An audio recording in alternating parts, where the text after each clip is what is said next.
November 7th, Election Day. 8th, November 8th, Election Day, meeting of the Portsmouth School Board.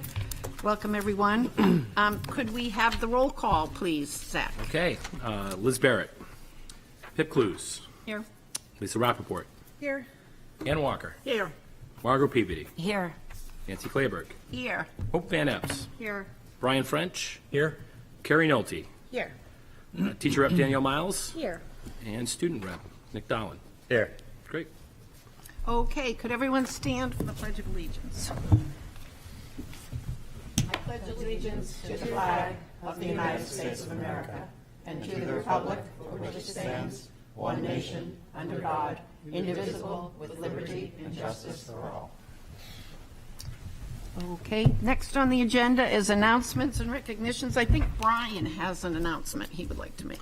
Yeah, I just wanted to bring it to the attention. The Recreation Department is having as part of their recreational needs study, is having their second and final public workshop at Community Campus next Wednesday at 6 p.m.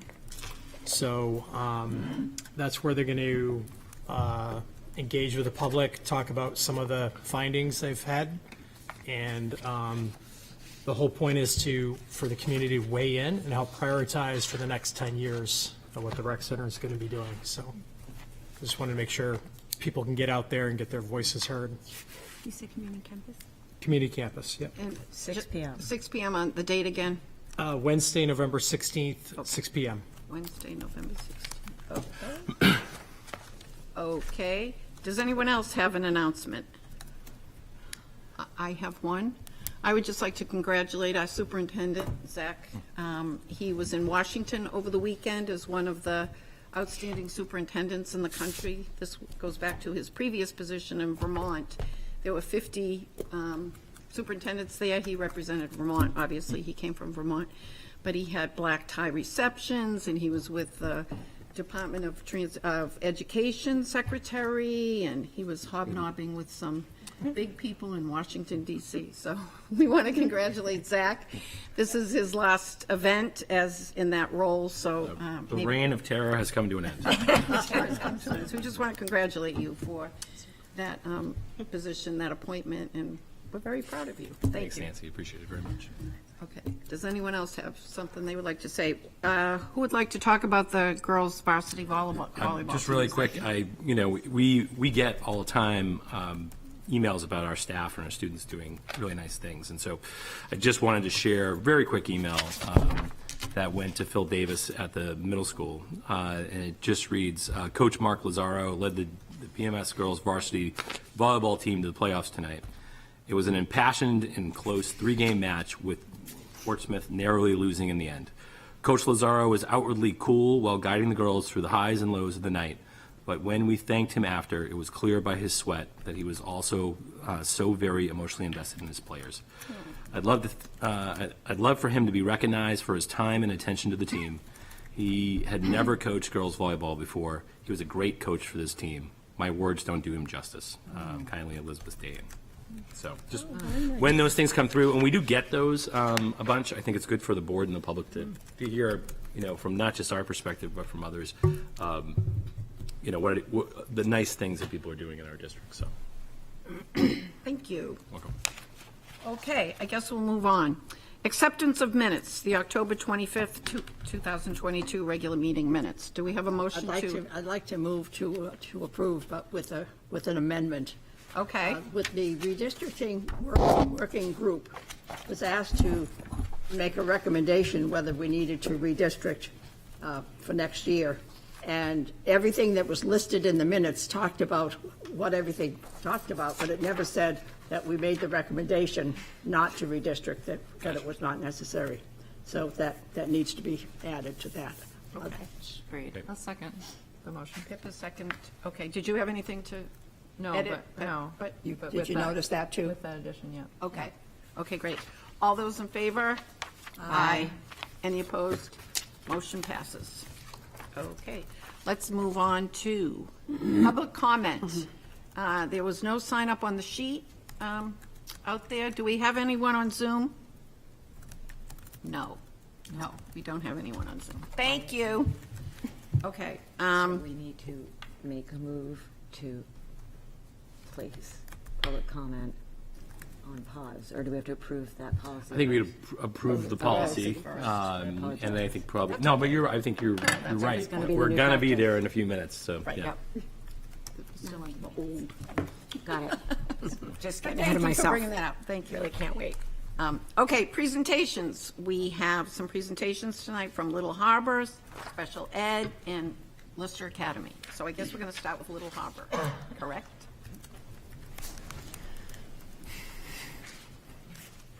Hello. Hi. It's nice to see you all. And I know that we have a lot going on today. I know that you've seen my presentation. I'm going to hit some highlights and kind of draw some connections for you. And then, of course, we'll have time for questions as well. So one of the things that I've kind of chosen to focus on is our seal block. And part of this is because of the work that we've done as a board, as a district, around student wellness, and certainly to kind of, I see this as kind of a culmination of a lot of different work that we've done. So kind of taking us back to, I think it was 2017, we had a group of teachers at Little Harbor that became involved in a reading of The Deepest Well, and really as a way to reflect on their own work with students as educators, and particularly around the work of trauma.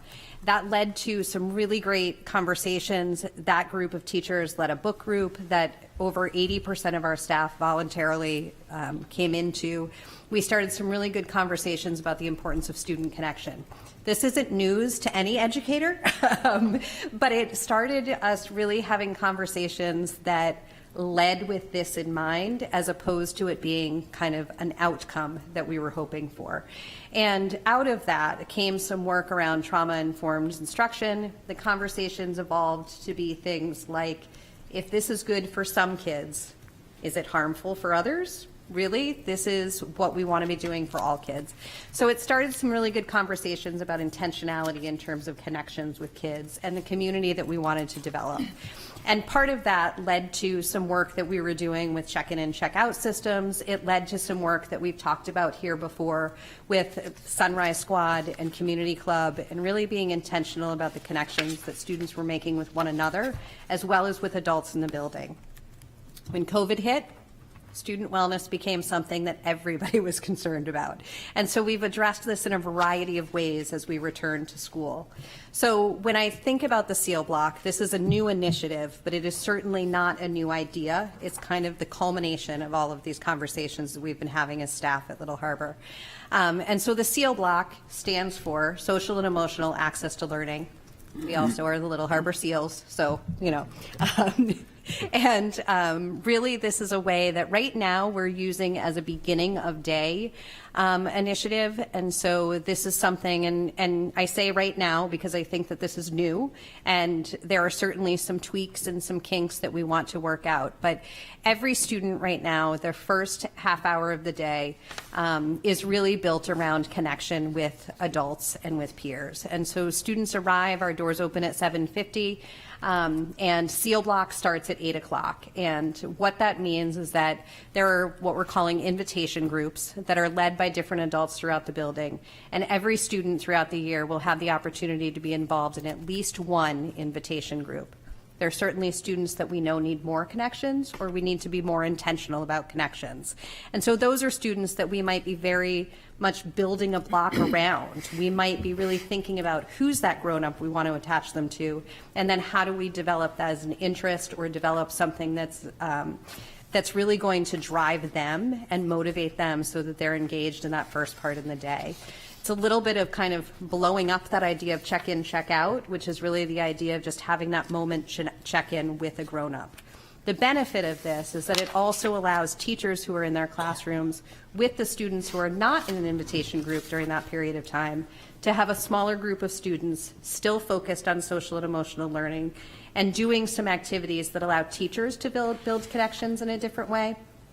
So each grade level right now has 3 days a week of SEAL block, meaning that there are students that are invited out to groups during those 3 days. The other 2 days are days within the classroom that are built around currently Open Circle, or our social and emotional curriculum, so that the day is starting with that idea of connecting as a community. We've only been doing this since we started with students doing this only in classrooms. We're now on our 4th week of these invitation groups, and I will say it is amazing to see. So if you have the opportunity to be over between 8 and 8:20, popping around, coming in to view some of these, the conversations that take place are genuine. Students are excited to be there. Currently, they were teacher-designed groups and teacher-designed kind of connections. We didn't ask for input from students. It doesn't mean we didn't interview students to see what they liked, but I personally am running a rock painting group right now, which you might say to yourself, that is a great place for a principal to be. It really, I have this group of kids from kindergarten, 1st and 2nd grade every Tuesday morning. We're painting rocks, we're leaving messages of kindness, but the true beauty in this is not the great little bee kind rocks that we made and hid around the school, but really is the idea that these kids have had a genuine conversation with me. It's changed my relationship with these kids, and some of these kids I've known and have relationships with, but it's allowed me to connect with them in an entirely different way. And I think that every teacher who's been involved in this would say the same. So it's not only a great thing for kids, but it's a really great thing for grown-ups, that it is allowing us to feel like that time is devoted to that student connection. And I think, again, this is not rocket science to any educator to know that connection and involvement matters. But devoting the time to it, where we've been clear about the idea that this is not a time for academic intervention. We need academic intervention. That's my next bullet. But that this truly is the focus of this is solely on connecting with students, making them feel like we're glad they're there, noticing when they're not there. These connections that we're able to make across grade levels have been really good. And again, this isn't new for us. It's stuff that we've seen in Sunrise Squad. It's stuff that we've seen in Community Club. But being able to afford this to all students in the school and not just the students that we've identified as being in need has really been a great thing. And so, of course, there will be tweaks and changes as we go through this. We've just sent out our first feedback survey to adults to say what's working, what's not working, timing, transitioning, that kind of thing, are certainly things that will shift and kind of make better as we go. But I'll say that I think that the purpose is clear, and I think that we're seeing better engagement. I will also say that our tardies have dropped incredibly because kids want to be there to be able to start this time. And so despite the fact that it feels like we're putting off the beginning of the day, the reality is kids are there, and like I said, our goal is to have them be accessible for learning, and we're finding that that's happening. So I think this is really, like I said, it's not just a new initiative. It's a new initiative that comes out of this work that we've been doing for years, but it's nice to see kind of already the impact of that. So we'll continue to track that. We're continuing to kind of, we just started talking about how do we get feedback from kids, and not just that genuine like, hey, I can't wait to see you on Tuesday morning, and guess what, I collected rocks to bring to our rock club. But, it really is one of those things that I think as we get into it, and we can reflect on purpose, we can say if our goal was to make sure that we were making connections with students, we've got evidence that that's happening. Our goal was to make sure that we were thinking about ways that all kids felt connected to more than one grown-up, not just the teacher in the classroom saying, hey, glad you're here today, but other people in the school saying, I noticed that you weren't here on Tuesday, I'm so glad you're back. And really thinking about that, and I think we've got evidence of that. And then, like I said, the marked data of things like our tardies have decreased, and that we're able to have those conversations with kids about why it's important to be here on time. And it's not just because we want you to have your backpack unpacked. It's because I don't want you to miss out on this really important time for you to connect with friends and for you to connect with adults who care about you. So that's been really great. And like I said, it's a short period of time, but if you find yourself with 20 minutes in the morning, please come over and take a look. I think you'll see some really cool stuff. The other kind of bullet that I want to make sure that we're talking about is, of course, intervention. And I think that one of the shifts that we've been talking about as a staff is that for the last couple of years, of course, we've been talking about what is the impact of COVID and what did school closure do to our students and how can we make sure that we're closing those gaps based on that. And the reality is where we are right now is that we need to be looking at the students in front of us as the students in front of us, COVID or not. And that there are gaps in development, there are gaps in learning that may be a result of school closure, maybe not. And yet what we need to be able to do is say, how are we responding to this? And again, this isn't a new conversation, but kind of a new lens on that. So some of the conversations that we've been having is really how to capitalize on the work that we were doing as educators the last couple of years and really making sure that we're identifying those essential skills, really making sure that we're looking at what comes before and what comes after so that we are concrete and succinct in what we're trying to teach kids. The other piece of that is how do we make sure that students are getting that? That comes from engagement, that comes from the way that we're teaching that. It also comes from assessment and looking at the data. And so making sure that we're continuing to look at that across grade levels and see how those students are transitioning from one grade level to the next. I think there are a couple of things that we've identified that, you know, I've kind of put in here. And I think part of this is about making sure that we have the ability to meet kids where they are. And there are some places where this is easier for us than others. And some of it comes down to, quite frankly, personnel. I have 3 reading specialists. That means that reading is an area where I could say, I have the personnel to be able to say, how do we make this happen? Math is a little bit trickier for us. And so we continue to kind of look at ways to use the resources around us and also to look at our curriculum and instruction to be able to say, how are we carving out the time and the space to be giving kids what they need? Where we're closing these gaps, where we're addressing some of these lags. And like I said, not from that standpoint of what wasn't taught when there was school closure, what did kids miss when they were in 2nd grade and didn't get enough practice time with that. But really having those conversations about what is it that we should be doing with our instruction based on the data, and then what are we doing to drive that instruction for kids who aren't getting it in that tier 1. So again, not a new conversation, but it is something that we're having some new conversations about. Part of what we are recognizing is that we need more systematic instruction. We have great educators, and I feel so fortunate to say that I can't think of a person who is not capable of kind of doing these things. But it's how do we make this so that it is seamless for a student, regardless of whose classroom they're in, to know that they're getting the best instruction. PLCs have certainly helped that conversation amongst educators to be able to say, what are you doing that I'm not doing? Or do you have ideas? Or have you ever seen this before and dealt with this before? Because we've got a seasoned staff who has a lot to draw from. So part of the work that we're doing as part of our leadership team focus this year, which is a representative team across the school, is to be able to look and say, what is kindergarten doing that 1st grade can benefit from? What is 1st grade doing that 2nd grade can benefit from? How are we not replicating efforts, but also how are we making sure that our systems are succinct? And how are we making sure that it flows not depending on whose classroom you're in or not depending on what grade level you're in, but depending on what your need is. So we're really trying to tighten some of that. And I think that comes down to, you know, one of the pieces of any board report is what's the need here, right? And I think part of this is about how are we using personnel. So one of the things that I've been fortunate to be able to do this year that I also had the ability to do last year is thanks to people having babies and a lack of substitutes. Here's the silver lining, right? Is that I wasn't able to fill those positions. And so what I've done is I held out those maternity leave positions and used those people as interventionists when they came back. Last year, I was fortunate to have Drew Maycomer in that situation. She and Stacy together were able to really tackle some of the holes that we had in math. Thinking about that this year, I have Kate Rogers coming back at the end of November.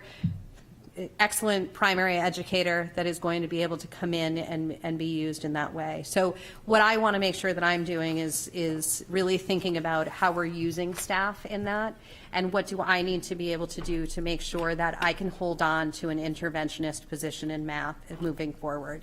That I think that it's essential for our school to be able to have that resource and to be able to have that flexibility so that all of this doesn't rely on teachers. There's certainly an awful lot of work that needs to go into our systems in place to make sure that teachers feel supported in the work that they're doing. And we're having some conversations about how do we free up that time. Time is the biggest element here. Staff is the secondary element, but time is the biggest piece. No teacher wants to give up anything to be able to fit this in, right? So how do we make that so that it is something that we all see the benefit and the need for, while also making sure that that doesn't solely rest on a teacher. So being able to work together and bring an expert lens. And I think the benefit that we've seen of somebody who has been a classroom teacher coming in is huge. I think that that's been really helpful for somebody to say, well, in my classroom I could do, so I know what other people's classrooms look like, as opposed to somebody who's only been an interventionist. I think the other piece that's been really helpful is that as classroom teachers, I feel like this is a professional development opportunity. In talking with Drew about the position that she was kind of put into last year that we designed around kind of need, that really she is a stronger math teacher because of the work that she's done and her historical lens of this, kind of looking at what she's done in her classroom and how that's reflected and thinking about what comes before, what comes after. It really helps to put those pieces together. So that also leads me to some professional development that we want to make sure that we're doing for all staff to have some of that opportunity, so that everybody feels like, you know, you can be an expert in second grade, and you know, you've got your lens that might go to first and might go to third, but really each of us knows that we're a part of this puzzle where we are not just teaching kindergarten, we're not just teaching third grade, we're preparing kids as they go through school. So really thinking about that intervention standpoint to be able to say, how do we make sure we've got the resources to put here, and how do we make sure that kids are getting what they need? So that's really part of the conversation that we're having, like I said, at leadership in those conversations, and then a lot again at PLC. I feel like I've thrown a lot of like, here's my story at you, but and certainly, like I said, a lot of this isn't new, but I'm happy to take questions if anybody has them. Hope, Carrie. Thanks so much. I appreciate how you're using creative resources or solutions to your staffing shortages, and I love the idea of putting people in there that they can get. I don't have some anyone else that's professional pregnant though, development. Hope, so we got to think longer term. Yeah, exactly. So one of my questions, I had a couple, but one of my questions is regarding math. You had, I'm going to put on my glasses because I can't see. You had mentioned in your report about future programming and potentially alternative math curriculums. Was a teacher's interest, and I'm just wondering, can you speak a little more about that, Erin, of like what that curriculum might look like? What would be the goals or incentives to the teachers for trying the new curriculum? Yeah, I think, you know, some of this is big, Hope, and I certainly don't want to speak without this being kind of, obviously, curricular decisions are beyond No, I just me, understand. right? But when we think about where we are right now, we have done a lot of work looking at the way that we're teaching math, and I think, you know, our curriculum is everyday math, and yet we have very much undone the spiral of everyday math, partially because of school closure and things like that. And as we've gone to essential skills, I think that it's just kind of heightened that need to kind of say that this curriculum we've outgrown. And it's changed over time. And whether that's a curriculum that we would go back into or not, I think would be up to kind of it would be a committee of teachers that would study those kinds of things. But I think when I think about the kind of work that we've done in math, you know, we've done some work around the mathematical principles. And so thinking about, you know, making sure that those are a part of a program, that currently they are not a part of everyday math. I think when we think about our needs as a district in terms of being able to explain thinking and making sure that there's real world application, I think that that's work that we've been trying to do alongside of math curriculum. And I think that there's a desire of teachers to say, how do we bring these together as opposed to kind of teaching math and teaching math application or mathematical thinking and analysis. And so kind of looking for something that encompasses that. I think that in professional development standpoint, teachers have very much looked for programs that allow for easier differentiation. So that part of that structure of math looks a little bit different than what an everyday math curriculum would look like. Everyday math curriculum is kind of built on the idea that I'm going to give a focus lesson. Here's the lesson that you're teaching.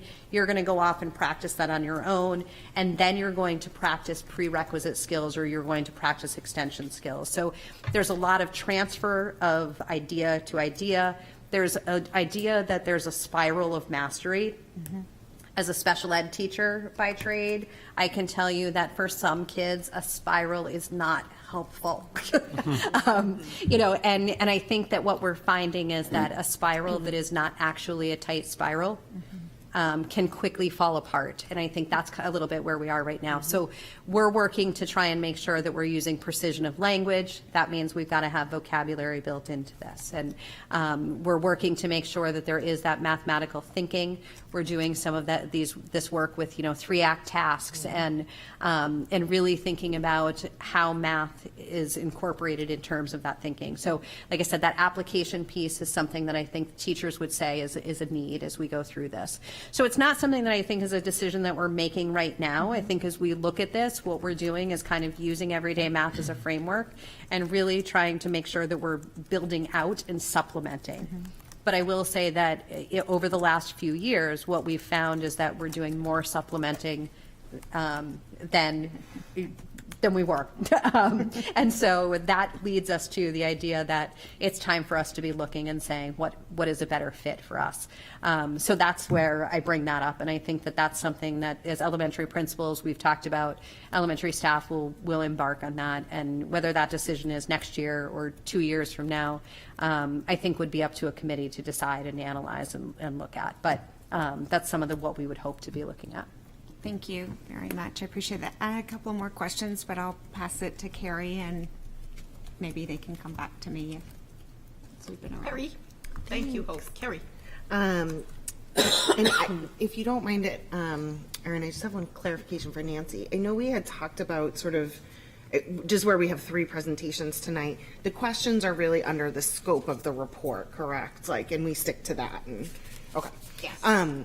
I just had a question regarding, so I think in budget conversations and all of our conversations, things come up where, 3 elementary schools, everyone does things a little differently.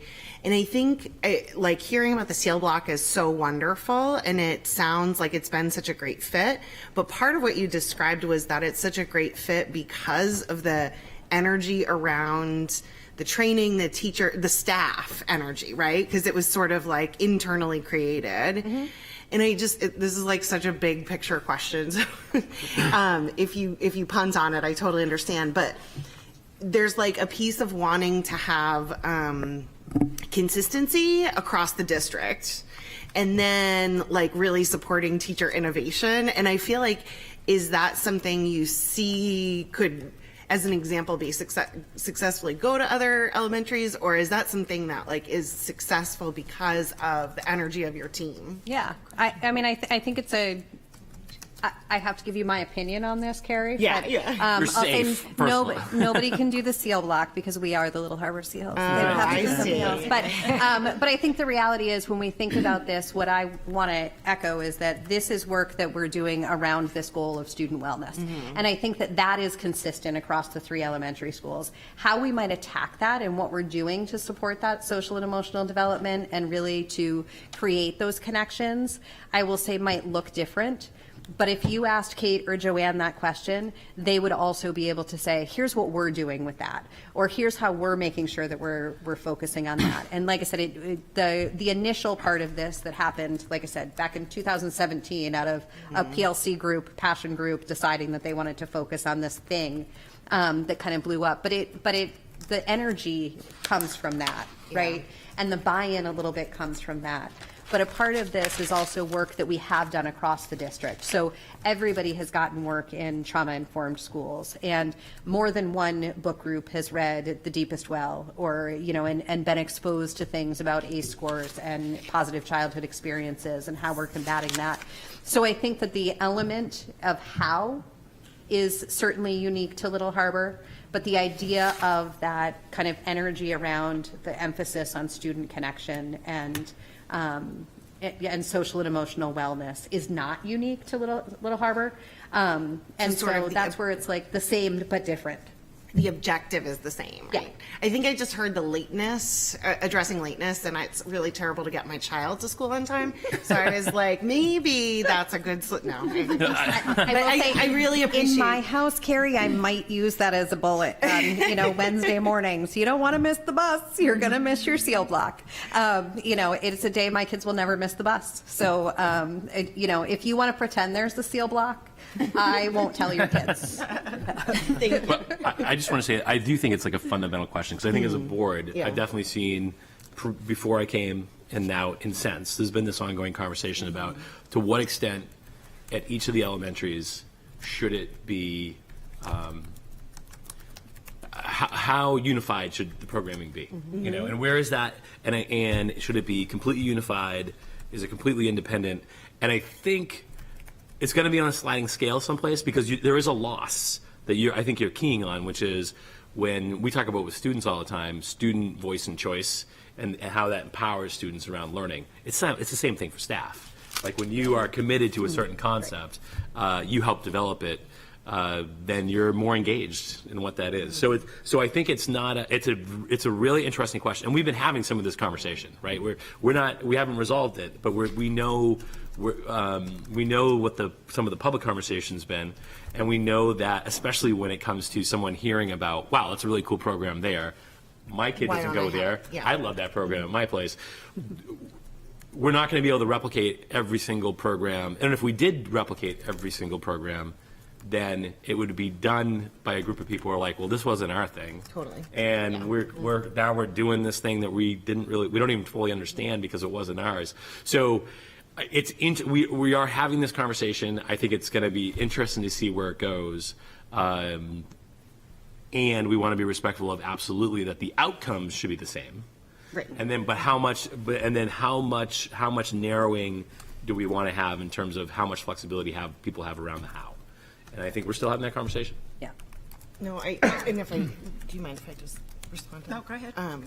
I think that's really, it's just something that keeps coming up, and I think it's a really great example of it, because yes, my initial is, but just hearing you talk about the objective, right? So if then there's other projects that already meet that objective at other schools, and Patty comes to them and says, you're going to now do this block in the morning, and right. all your work is lost, you know, what that does for motivation and passion and all of that to undo it. And just something we have to recognize on I think, not being concerned as much of the projects and who has what and where it is, but are the objectives across the board? Right, and I think is the learning happening there? So because, like I said, this is tied to certainly professional development that we've done around this, and around the idea of student wellness, and you know, so like I said, making sure that we're coming back to that purpose as well, because it is really fun. So let me just say that, right? And like, you know, if you wanted to come in and see this, and like I said, you might at first glance be like, what the heck is Erin doing in the cafeteria painting rocks? Doesn't she have anything else to do? You know, and yet I think when you can anchor that in purpose, and when you can remember the why, you can see that value. But the outsider may not say that. You know, the outsider is saying, what are you doing with 6 kids right now? You know. Are there any other questions before Brian, why don't we? I just had a question. Obviously you're talking about the math gaps. And the question I have is, obviously they seem like they're bigger than previous years. Is that what you're saying, or? No, not necessarily, Brian. I think that they're different. I mean, I think that is what we're finding, is that it is not necessarily that overall achievement has gone down. The gaps that we're finding are splintered skills And that is a little bit more challenging. That, I'll just use an example, but we do a math screener as part of our universal screening at the beginning of the school year. And traditionally, we had done this with K to 3 because it's really focusing on number sense. And most kids have number sense by third grade. And, it's looking at different things about number sense. It's not just one-to-one correspondence or things like that. It's also place value, and it's also holding on to value and things like that. And so for the first time, 2 years ago, we started to also give this screener to 4th and 5th grade. And I think that one of the things that we found with that is that there are still gaps in number sense in 4th and 5th grade. And is that new, or is that we didn't know it before? I don't know. And I think as we look at the STAR data, which again, Patty will speak to, I know when she's talking about the universal assessments, but, we're just getting into some of this STAR data. And what we're finding is that there are kids that can do higher level skills that seem to be missing some of those concrete operations. And that, I think, is different. And again, it might be the way that we're looking at this data. But the overall achievement, I don't think has gone down. We're not finding that kids can't grasp certain concepts overall or things like that, but the number of skills that we're unpacking tend to be broader, so that it's not that we can kind of put kids into 3 different groups and say this group needs this and this group needs this, and we know that this group is going to need some extra practice in this, but instead we're looking at 14 groups of kind of this kid is missing this part of the skill and this kid is missing this part of the skill. So that splintering is absolutely something that we're struggling with. And I do think that some of that goes back to our consistency of instruction over time.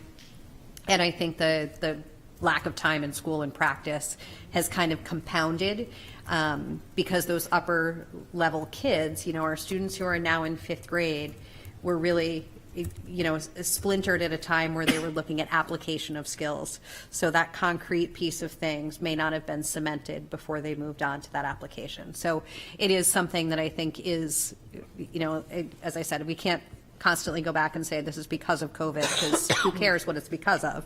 The reality is this is what we're seeing now. But I think that the thing that's changed about that is the number of different kind of splinters that we're seeing there, if that makes sense. Okay. Anyone on this side with a question? Margot?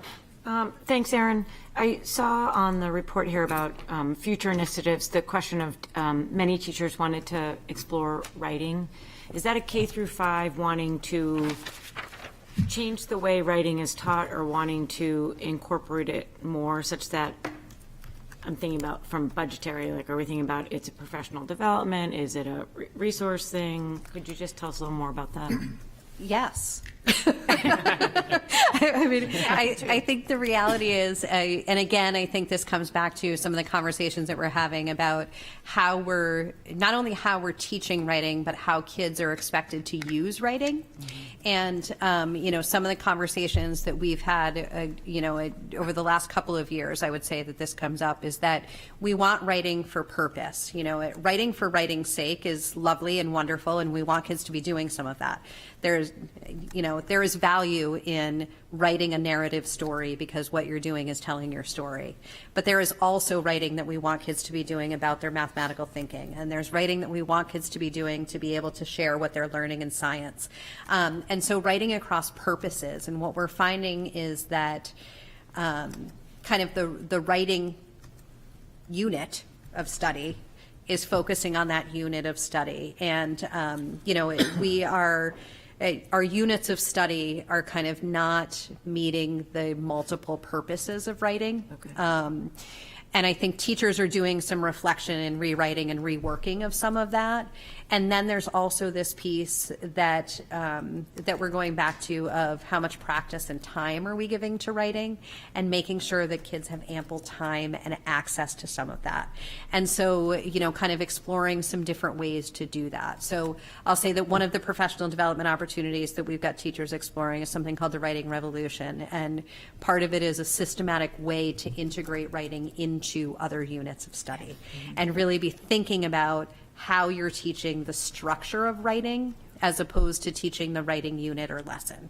So I think that's something that as we're exploring that, we're finding that this is a need that students have, that writing is an area that we don't do as well on as in SAS testing, and that's kind of traditional.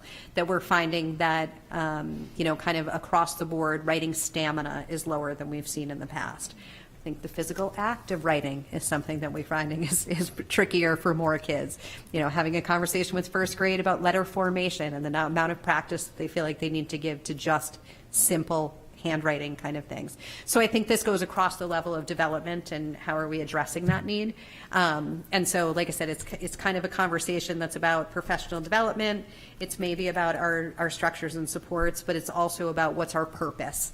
And that purpose for writing is the piece where I feel like we're having the most conversation about how do we make sure that kids are writing across their school day and not just during writing time, but also how are we teaching them to write in math, not just expecting that they know how to do it. Yep, got it. Thank you.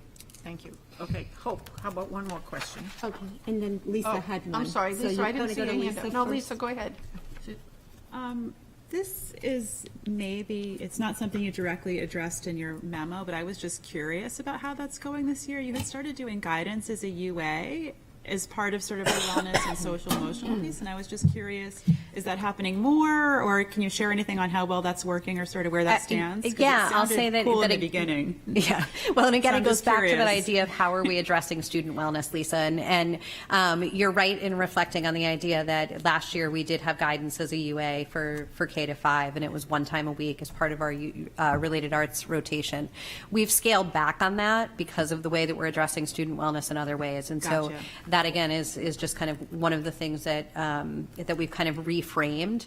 And part of that is because we were finding that our guidance counselors were so stretched with that instructional piece of it, but also that ideally our guidance curriculum or our kind of CASEL standards, if you will, are being taught and integrated within the classroom as well. And we want to make sure that that's shared ownership. So as we look at piloting a new program, which is that I mentioned in here, so Character Strong is a program that we've kind of investigated. A committee has kind of gone through it. We're piloting this across grade levels to see what's the teacher input, what's the rollout that we would need, and do we really like it as much as we thought we did during the kind of sales pitch, right? But I think that one of the pieces of any kind of guidance curriculum is that you don't want that to happen in 45 minutes, one time a week. You want that to be something that is echoed and carried out. And I think that comes back to all of those pieces of student wellness should be something that we're all responsible for, and that a classroom community is actually the best place for that to happen. So that's through partnerships with guidance, and so guidance is still connected with every student in the school. They're supporting open circle lessons. Both Callie and Ann are involved, of course, in SEAL Block with groups, still doing lunch groups, still doing pull-out groups, that kind of thing. And then they do have a structure with each grade level, and it's a little bit different at K to 2 than it is at 3 to 5, just simply based on our related arts schedule. But it's about one time a month that they'll see each class for a structured lesson that is taught by guidance as opposed to supported by guidance within the classroom. So that connection still exists, but it looks different. Oh, that makes sense. I have one other really quick question. I was just curious, do you feel like after school at this point is sort of back to sort of pre-pandemic levels, or, is it heading in that direction? We have definitely brought back a number of activities. I'll say, one of the things that we've traditionally had is PEP, or the enrichment program, and we have not brought that back. I think with part of this is because of the new structure with the rec center and kind of offering access to those kinds of things. But there are certainly programs that have been brought back to school, and I think, you may have seen our wonderful cross-country program across the 3 elementary schools. But I think Little Harbor had 77 kids that started and finished the program. There were about 94 kids who participated total. So, when you're thinking about those after-school activities and things like that, there's certainly a desire for some of them. And something like cross-country felt really, accessible for a number of kids and was extremely successful. So I think that there are opportunities for community connections through those kinds of things. Yeah. Okay, Hope, one more question. So, coming into budget season, I took note of your mentions around budget implications. I was just curious, so you've mentioned writing, you've mentioned math, we've talked a little bit about intervention. Can you speak more to your current and future needs that you were talking about? You don't have to get deep in the weeds, just kind of an overview of, would you see that being more staff and materials? Would you see that being something you would need shared across buildings, one-on-one interventions, only math and writing? Or do you see it really more towards just your building needs, not being able to share it? I feel like I So you can't think about necessarily resources. speak to all of that, Hope, but what I can say is I think that across the 3 elementary schools, we're having an awful lot of conversation about how are we meeting kids' needs and intervention, right? And I think that, we're sharing ideas, we're talking about staff, and like I said, staff is not the only piece of this, but I do think that accessibility of people helps to make sure that we're able to meet kind of smaller ratios and more intensity without strain on current staff. And so I think that's where that budgetary piece comes in. I think that, curriculum review is something that happens all the time. And I think there's a natural ebb and flow to some of that. And so what I will say is I think that the conversations that we're having are not, unique to this budget season or this kind of state of affairs, so to speak, but more about the natural ebb and flow about how things go within elementary school. So I think there's curricular conversations that we're having that I think we want to continue to have, and that might be purchasing of programs and things like that. I don't see those as decisions that we're looking to make this year, though, and so I don't think that would be a likely budgetary need. No, Patty may say, "Here, Aaron, I'm going to hand you $10,000 and I'm going to find how to spend it," but I don't think she's going to do that. So, so when we're talking about those curricular kind of things, I think that those are natural kind of conversations that we're having. I think the intervention need for me has become, number one, a little bit magnified because I've had it, right? And so you're like, oh my gosh, look what we can do with just this little bit more resource. And I think that having that ability to not have to say, how are we fitting everything in, but that ability to say, look what we can do when we have, right?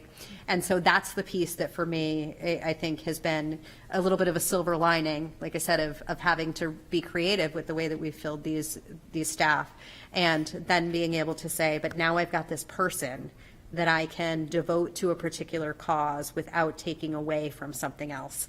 And that's just been an absolute benefit that I would hope to be able to hold on to. Okay, thank you, that's helpful.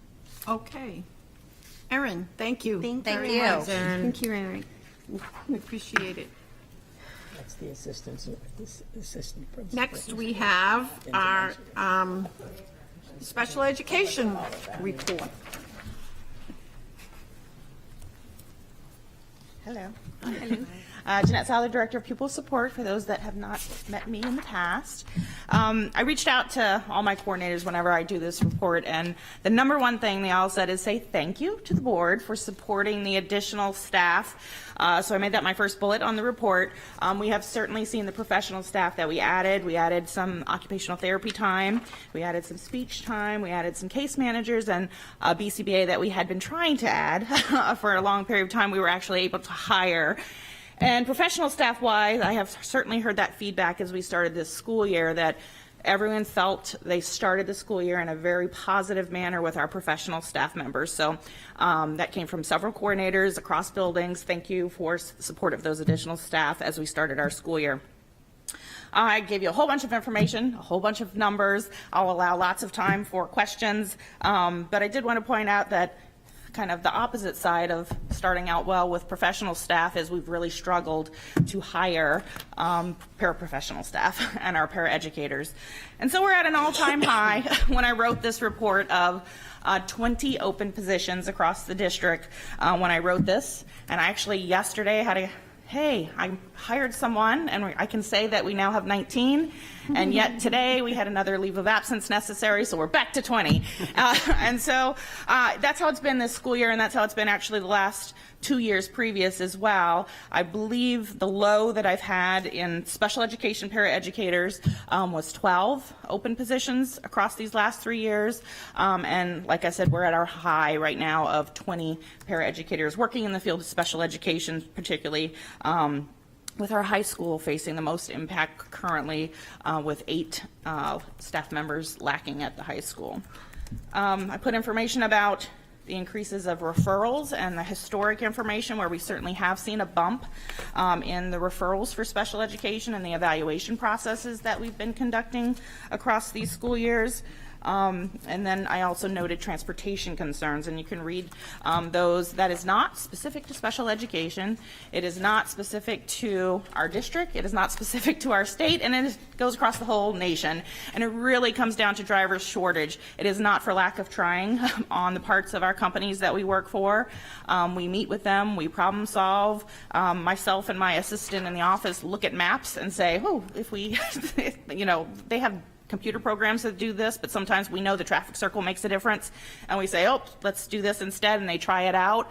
So there's much problem solving going on, but it really comes down to shortage of drivers and the rules around what they have to go through for training.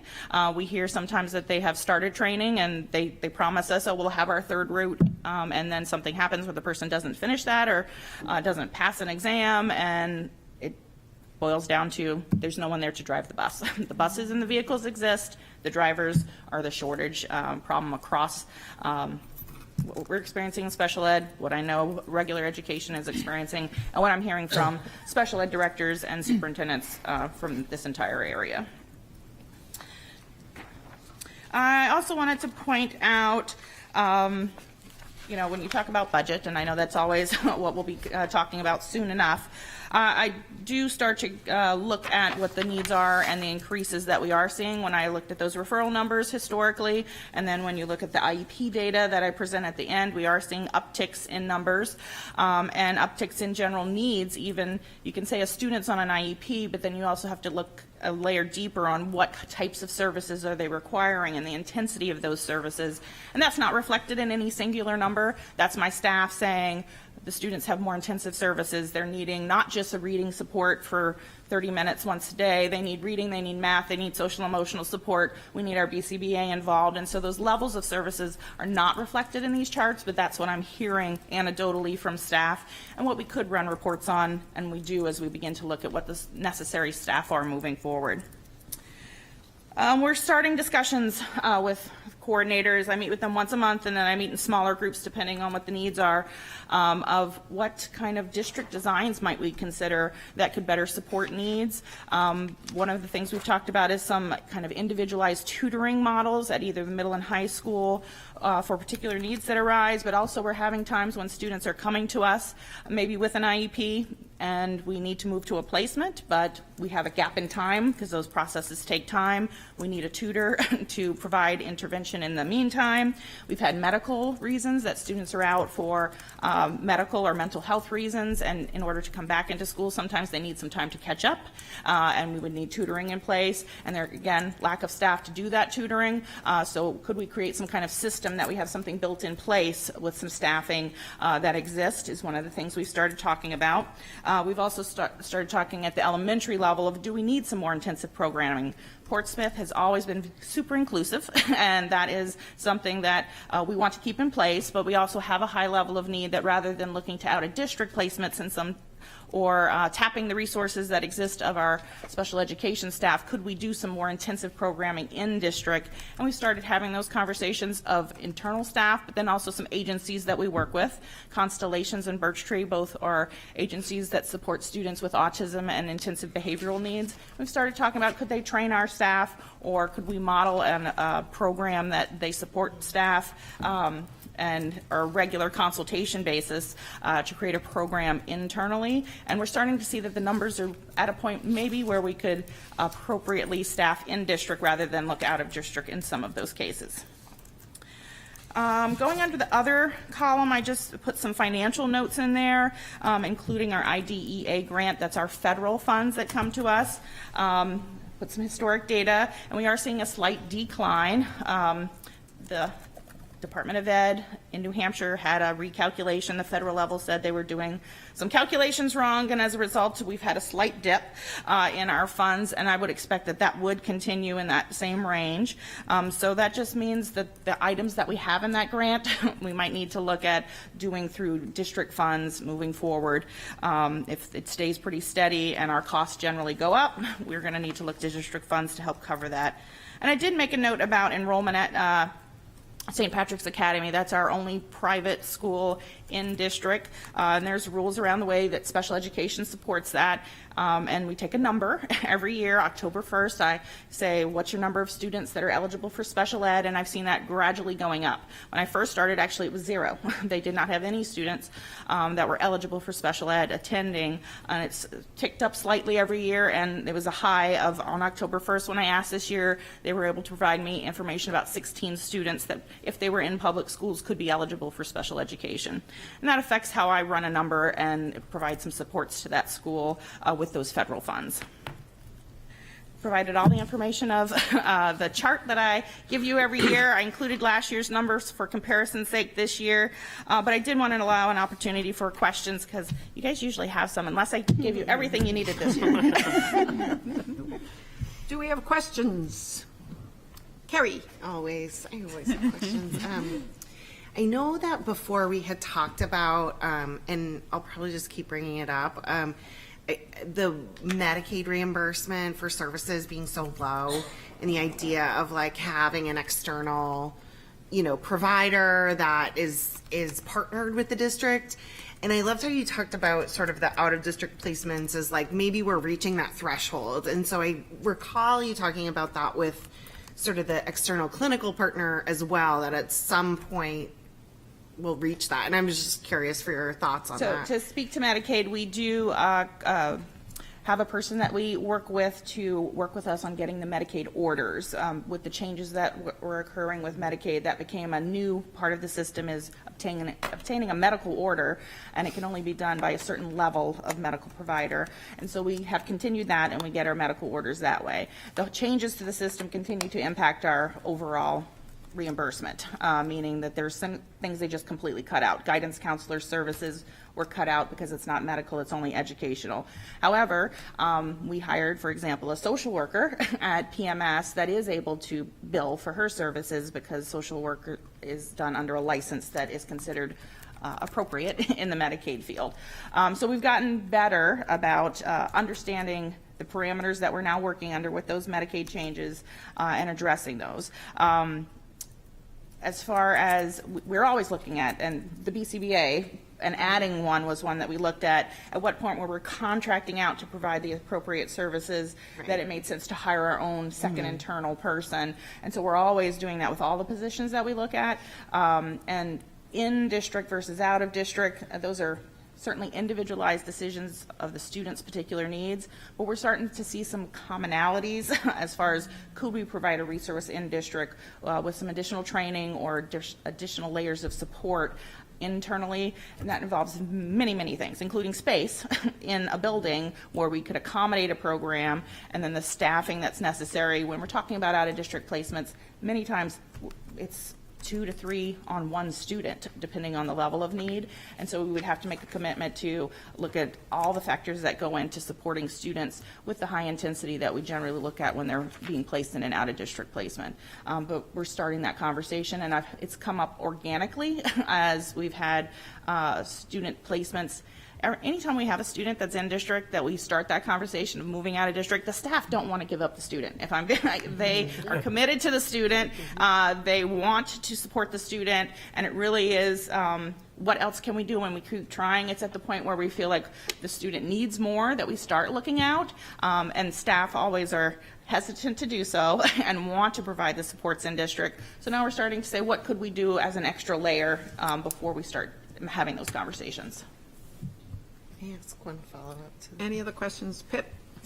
Yeah, I have a sort of two-part question related to the 20 positions that you mentioned that Yep. aren't filled. I mean, that's extreme. And I wonder, first, if you could comment on sort of the concrete impact that this is having on the students and what you're seeing.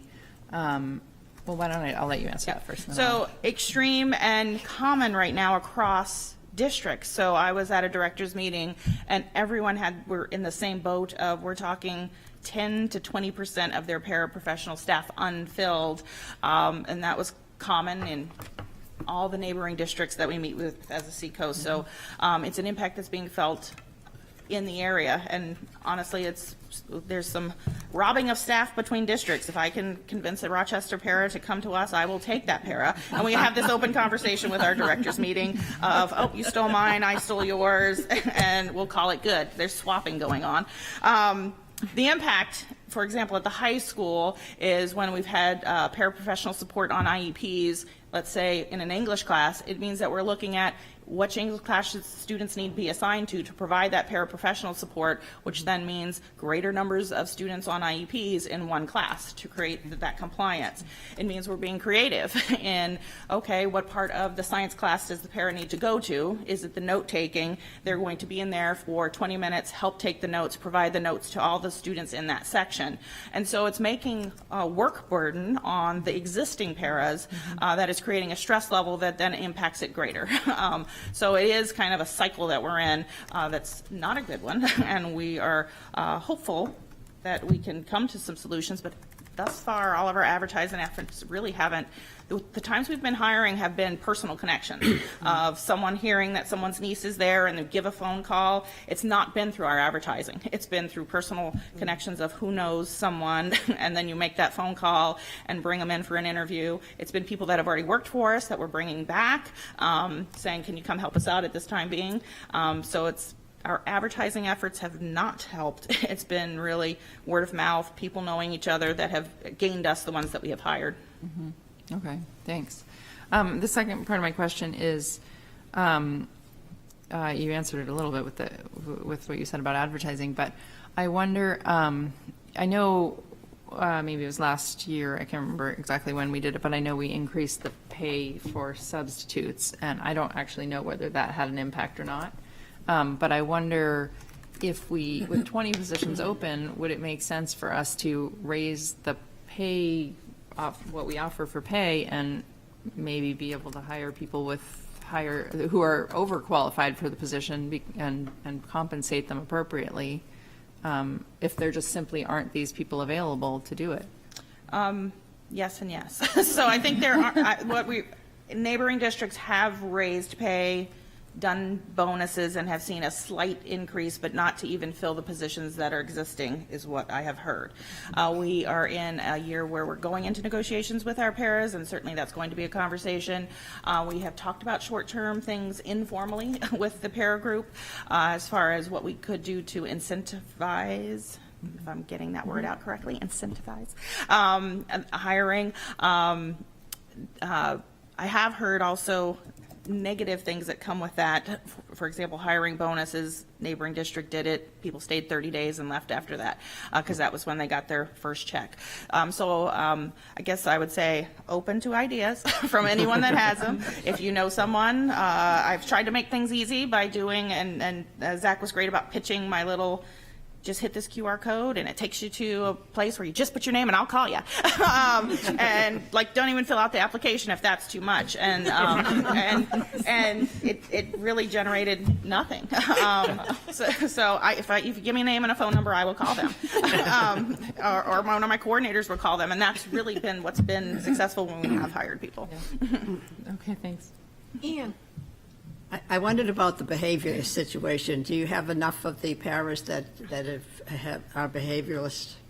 So what I will say is that's where our paras go, is the priority ends up being safety, behaviorally or medically, for our students that need one-to-one support for medical needs, and behavioral support. That's the priority for the paras that we do have in-house, which then has meant academic concerns might take a secondary seat. So a student that might have had IEP services for 30 minutes in the reading class if we have 3 paras call out, which is also impacting, so we are already down, and then there's no substitutes for that day, it may mean we need someone to shift over, cover a student that has medical or behavioral concerns that are safety needs, and then the student doesn't get that support for that day in the academic setting. And that's been kind of a day-to-day shuffle in many of our buildings. Yeah, but with the behavior, they do get more money, correct? So we have in the They've para had the negotiations last time, paras that become RBT certified have an increase in pay. The issue with getting people RBT certified is it puts, there are components of that that require our BCBAs to have a certain amount of supervision, so that we can't do like a huge pool and do everybody all at once, because it would overburden our BCBA staff. We did a cohort of 5 several years ago. We've had 2 leave, but we've also hired 2, so we've been kind of steady at 5 RBTs across the district, and would love to increase that. Our 2 BCBAs are very open to the idea of additional cohorts going through the training. It's a 40-hour training, and then there's supervision that has to take place, and then they have to pass some qualifying tests. So we'd like to increase that, but it does require a certain amount of capacity to do so. But it is an incentive. Yes. And the ones that we were able to keep and hire are wonderful. Great. Thanks. Margot. Thanks, Jeanette. I can't stop chewing on this para thing. It's been bothering me since last year. I'm wondering if we could establish like a mentoring program where our current paras could earn money to mentor, and they could intern with students at Great Bay or students at UNH as a sort of a paid internship, which would then maybe they deliver back to us as staff when they're done. Is that, I know there's a lot of hoops to jump through with the special education paras, but have we ever looked down the path of using graduate students as paras? So I will say, when we had some interns from UNH in our setting, when they completed their internship, we were grabbing them up at the end of the year to cover even from May to June at the end of last year. We do have some college students that we're very aware of their schedule of when they come back, and they come and they sub in for us, but we don't have a systematic approach working with local agencies for paraeducators. And I think that's kind of what you're speaking to, is building those relationships. I think that I hope that we could pursue that. My follow-up to that is, if in this dream world, if we look about budgets, would you feel like, as you're getting to that capacity of what do we do internal versus outsource, would we benefit from another social worker or from another BCBA? Where's the need? Both are. I know. Both. I'll take 2. That's the ideal world. Yeah. Okay. So kind of they do different things. I feel like social work would benefit the bigger picture of family supports and the resources, for example, that I need in the homeless liaisons realm of making coordinations with agencies, whereas behavioral needs are kind of that on the ground in the building. You would probably hear from teachers they would feel the need more for a BCBA supporting needs across the district. So it's kind of what's the social work would benefit families and universal needs versus BCBA's in district. And actually, another concern staffing-wise is our school psychologists, given the number of referrals, are only doing testing and nothing but. They are not the resource we'd like them to be around social, emotional, team resources when there's risky behavior. They do nothing but evaluations.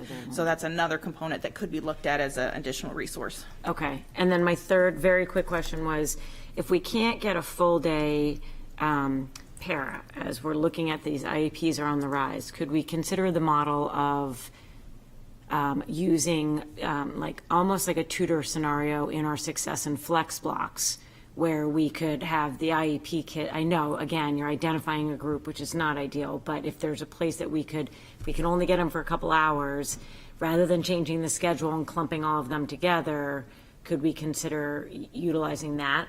Would that work? Some conversations have also begun, and not necessarily around tutor, but would more professional staff allow more intensive intervention to occur and then lessen the need for classroom support from paraeducators? And those conversations have begun, particularly at the high school level of rather than in-class support, could we have more intensive out-of-class support from a professional level staff, an educator? And so should we be looking at teachers and additional teachers rather than paraeducators, and it would require IEP teams to make those decisions of which students that's appropriate for versus which the paraeducator can support in class. Could more intensive intervention outside of class or co-teaching, those kinds of models, could those make differences?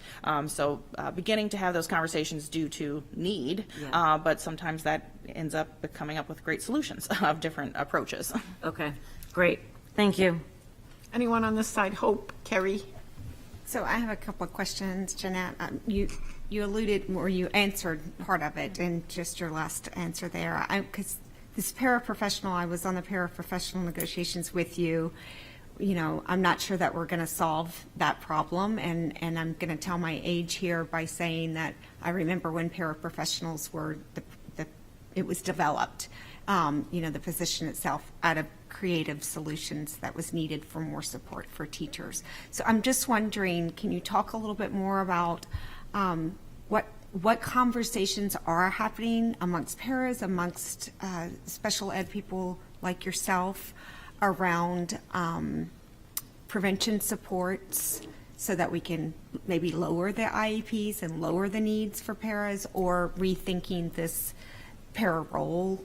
You know, I'm by no means suggesting we get rid of our paras, but what that might look like in the future as, you know, this problem continues, we might need to evolve to something else. Well, I think part of what Erin was talking about is those interventionist and additional academic supports being kind of beefed up to target individualized skills for particular students. That would certainly assist with kind of the overarching numbers as we were able to better identify prior to a referral process and going into special ed what those individual just academic skills needs are, and can we target those and support them prior to coming to a referral.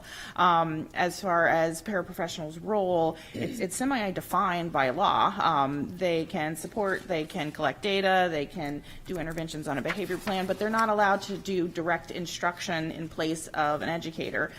So there is a support role that is highly needed and highly valued by the teachers and the people in the building. And we have felt this impact by not having the staff in our building, by the other paras in the building, kind of that stresses on them. And then the teachers, when they have a classroom that 2 students should need para support and we've consolidated to 1 in a group setting, the impact is felt.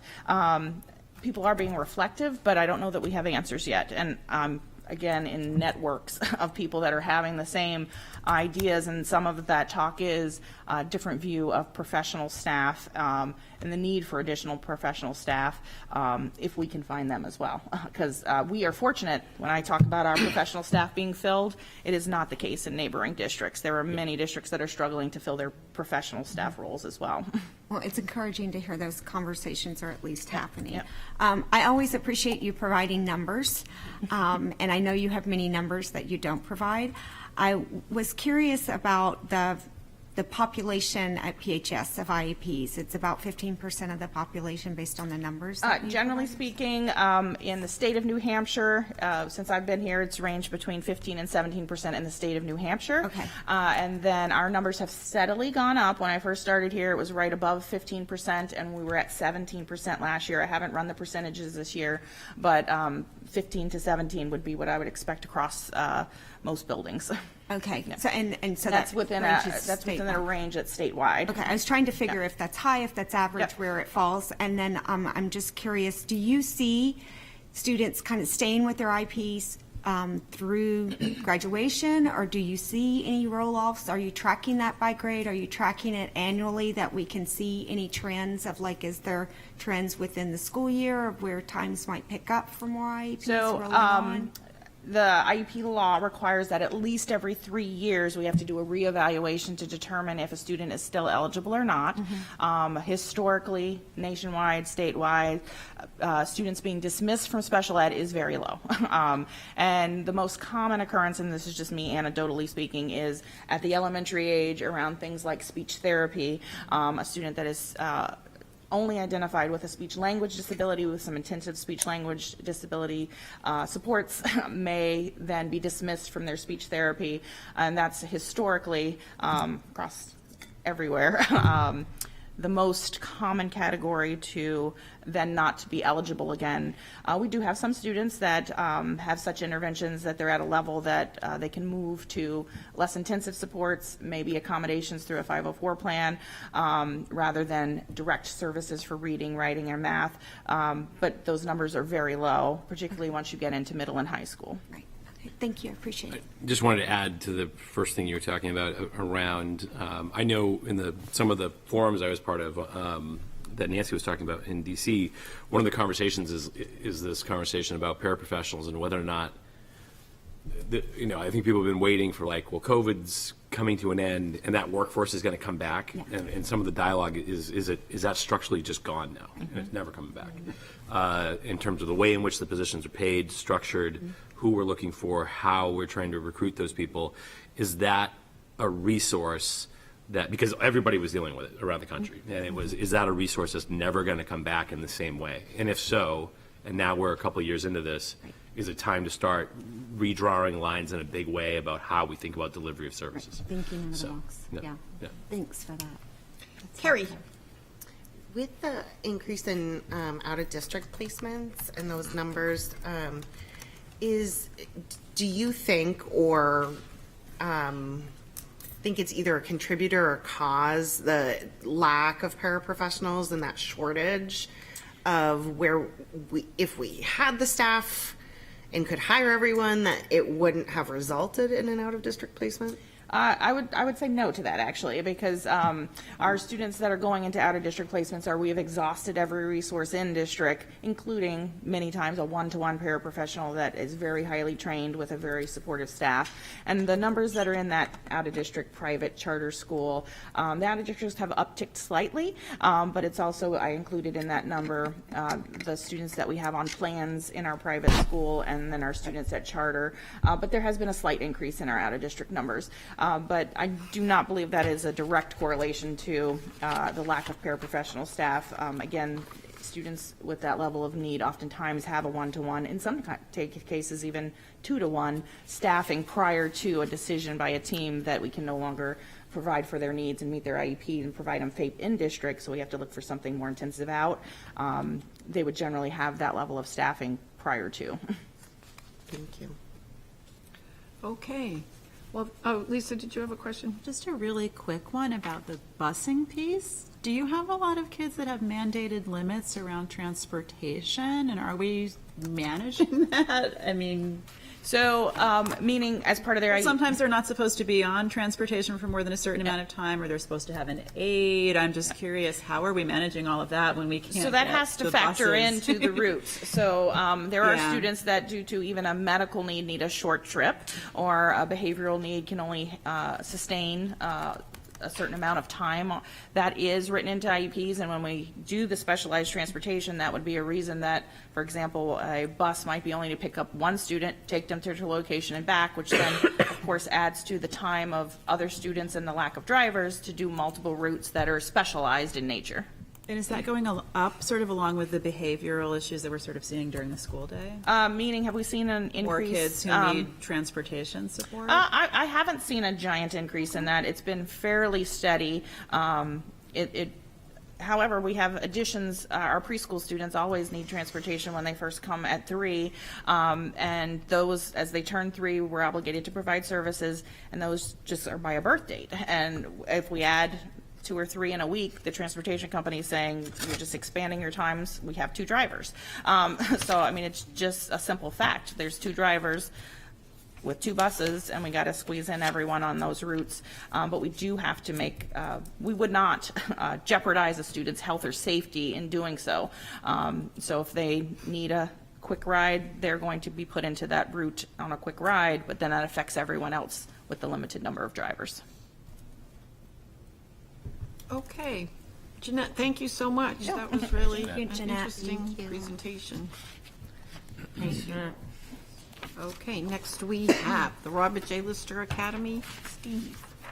I hope to never go after them again.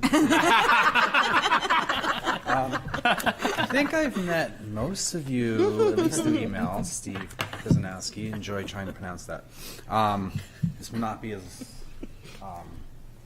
I was going to figure maybe doing a lot more Q&A with you guys since you don't know me yet. So you might have more questions than the average bear. So, but I'll address some of these things. Coming in has been quite an experience, but I've had some good teammates to kind of get me going, trying to really kind of learn what it's like to be, sometimes I call them Lister kids, but just being a Lister person, because there's a community that like you definitely need to, it's a very strong community. And I've been lucky to bring some crazy ideas in at times and have them tried and accepted, most of them, by teachers and kids, most importantly. So there are some successes there. I'll get into those. One, I want to shout out Nathan over there. Big ups to you, because one of the big things when I was interviewing was like, all right, I'm at this building. I'll get to that. And I'm like, so like I walk in, the first thing is like, okay, kids got to feel safe here and welcoming. And I think, you know, it's got a charm to it, the building, right? But, you know, one of the things they kept talking about was like the food that kept coming up a lot that day I was there. Nathan had them some roundabout diner, which was nice. So what was important coming in was not to disrupt the community. The team is very tight. It's very small. It's very small. And it's not a lot of students, right? So you don't want to increase the waves, but at the same time, you want to be able to kind of steer the ship, provide some guidance. So I didn't want to ruffle too many feathers, but Nathan helped me out with a big one, utilizing our buses, which sometimes don't get enough credit for all the crazy things they have to do. I'm trying to stay on the good side of Nicole. But yeah, one of the things that we were able to do was get them to deliver the food from the high school to us in a more timely manner. So instead of being picked up by either myself or an assistant that I sometimes have, I'll talk about that later too. I'm able to get the food there around 12, and we eat at 12:25, so it just gives me enough time to be the lunch person at school and get the food out. The lighting in our gym's a little weird, so I keep it to the side so it looks more appetizing when I give it to them, because it's actually, I've tried the food, it's pretty good. But getting it to them fresh was I think, a big morale boost, just like from the get-go. So I want to thank you for that. It's been important. So that's been a success. One of the things we do is specifically on Wednesdays, the way our schedules work is find things to get kids engaged in whatever they are going to do outside of school once they graduate, right? So a lot of college trips, as well as some alternative things like we just went to East Coast Aquaponics, which was a different sort of, I've never taken a trip somewhere there before. I actually didn't get to go, but I wish I did. But they get to learn a little more hands-on, a lot more science. It's a very immersive sort of experience. But we've been to Southern Maine Community College on the water, which is beautiful, and I wish I went there. York College, and so we have a bunch of those set up. We're taking a little bit of a break because we're doing our Leaf Busters program, which I think all of you know about. I experienced that today for the first time. It was a sight. It was like, it was a whole different world seeing them out there.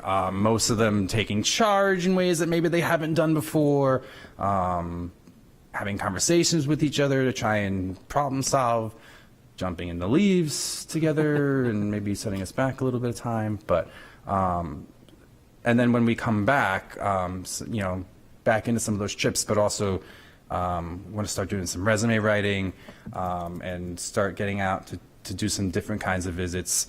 I talk a little bit about new relationships, which we've established, but we haven't really taken advantage of yet. So Portsmouth Makerspace, We've partnered with them before, but they've kind of blown up. So I'm really interested in getting them and us together, utilizing maybe our shop that we have in there. It's like the nicest room we have, by the way. It's prestigious. And then getting them there, getting their hands dirty, maybe they take an interest in that, right? We want to kind of find what makes them all tick. I was at the dentist a couple weeks ago getting some stuff done, and the dentist was awesome, and now he wants our kids to come in and maybe get some internships, maybe teeth cleaning. Like, you know, it really does take a village. So I did put out a couple that we have reached out to and have had conversations with, so we're excited about that. And we have a newsletter that I actually know parents do read, because if I forget something, I hear about it. I'm like, oh, but you're reading the newsletter, so thank goodness. Because sometimes it takes a long time. One of the biggest things I'm most proud of is, I mean, you'll hear this from me forever, I guess, is restorative practice is my thing. And what's been great about, saying some of the successes bringing things in, kids have been pretty open to certain things. Like, we started actually doing circles. Like, we circle up Monday morning and Friday afternoons to open the week, to close the week. It's kind of weird. It feels weird for kids, and but they're game. And that's due to the staff has brought in. Actually, I need to take accountability with my teacher at the next staff meeting, because we were actually going to do circles and we didn't do that today. So that's one of the things that we do. We do announcements in those meetings. We do appreciations. So something that, something happened this week that maybe someone helped us out with. So we want to build that community. So we do those. Accountabilities when maybe you've screwed something up, or, you drop the ball. That happens a couple times a week with me, so the kids hear it from me taking accountabilities on Fridays or maybe even Monday mornings. And then, we have talents and topics that we have to talk about. We're trying something new called Tried and Flied, and just trying to get the kids into a real community feel, because it's what it is. They do chores, like we clean up after each other after we feed each other. So it's an amazing place. I want to thank you for putting me in that situation.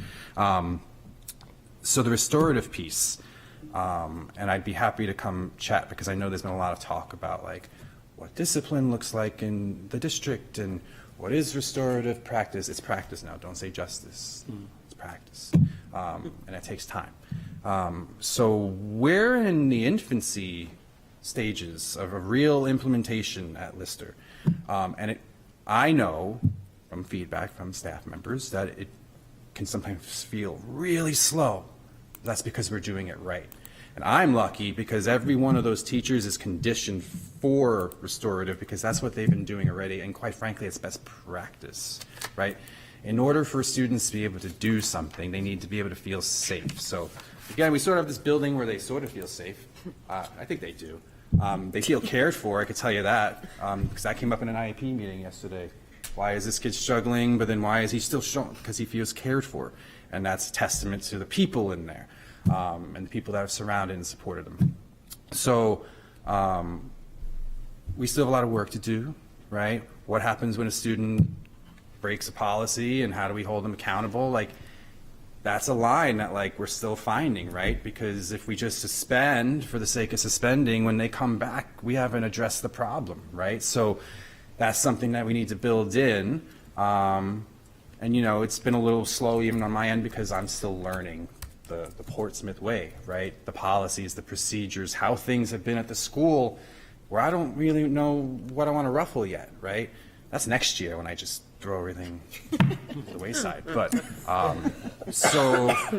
I think that is going to be one of the things that really drive success for our kids, because once they feel that safety and that connection with teachers and the students around them, that they can take those risks. I think, Erin talked about it a lot too. Pandemic or no pandemic, our kids are now less resilient than they were 3 years ago. And they don't want to take any risk. And one of the things our kids really struggle with is feedback. Maybe they think the work that they've been putting in is hard work, and maybe it is. But constructive feedback, taking that has been it's been a real morale killer with our kids, to be quite honest with you, and getting them to kind of work and write has been a real hard this year. So when I reflect on the things that we need to figure out, it's sometimes I really look at that. So we have a lot of work to do. But anyway, so I'll keep it moving, because some people up there know that once I get going, can't stop. So challenges, opportunities for improvement. You know, I've already come in and kind of gone a little rogue, and like I know my kids need more support in certain areas. So I'm like, I kind of need more bodies here. So I'm already having conversations of what does the program look like next year? Do we increase the amount of kids? Do we, work in that transition program that, Jeanette has kind of, really it's been bubbling, right? What do our kids need? Like, it's just, so like, I'm into that right now. I have an assistant who who I knew was leaving for baby reasons, and then she moved away, and we hired a replacement, and she moved away too. So I talked, very famous, I guess, Portsmouth alum, Cullen Spiller, to come out of retirement 3 days a week and work for me. And quite frankly, she's been a lifesaver, because 3 days of her and her institutional knowledge is far better, I was saying this earlier, Zach, than 5 days of just like, hey, I don't know the answer either, we'll figure it out together, whatever.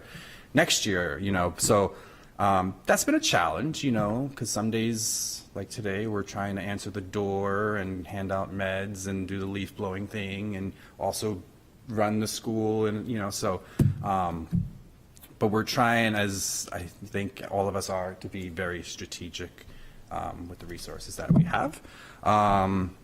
Subs, not everyone wants to come to Lister. We have 2 subs that, we know we can trust. I have one that we're recruiting, so she's going to start as well. I think actually this week she'll be covering for someone, and so that's some work there. One thing I haven't been able to really focus on yet is internship opportunities, ELOs for our kids. We have, I think, only one right now that really is utilizing it.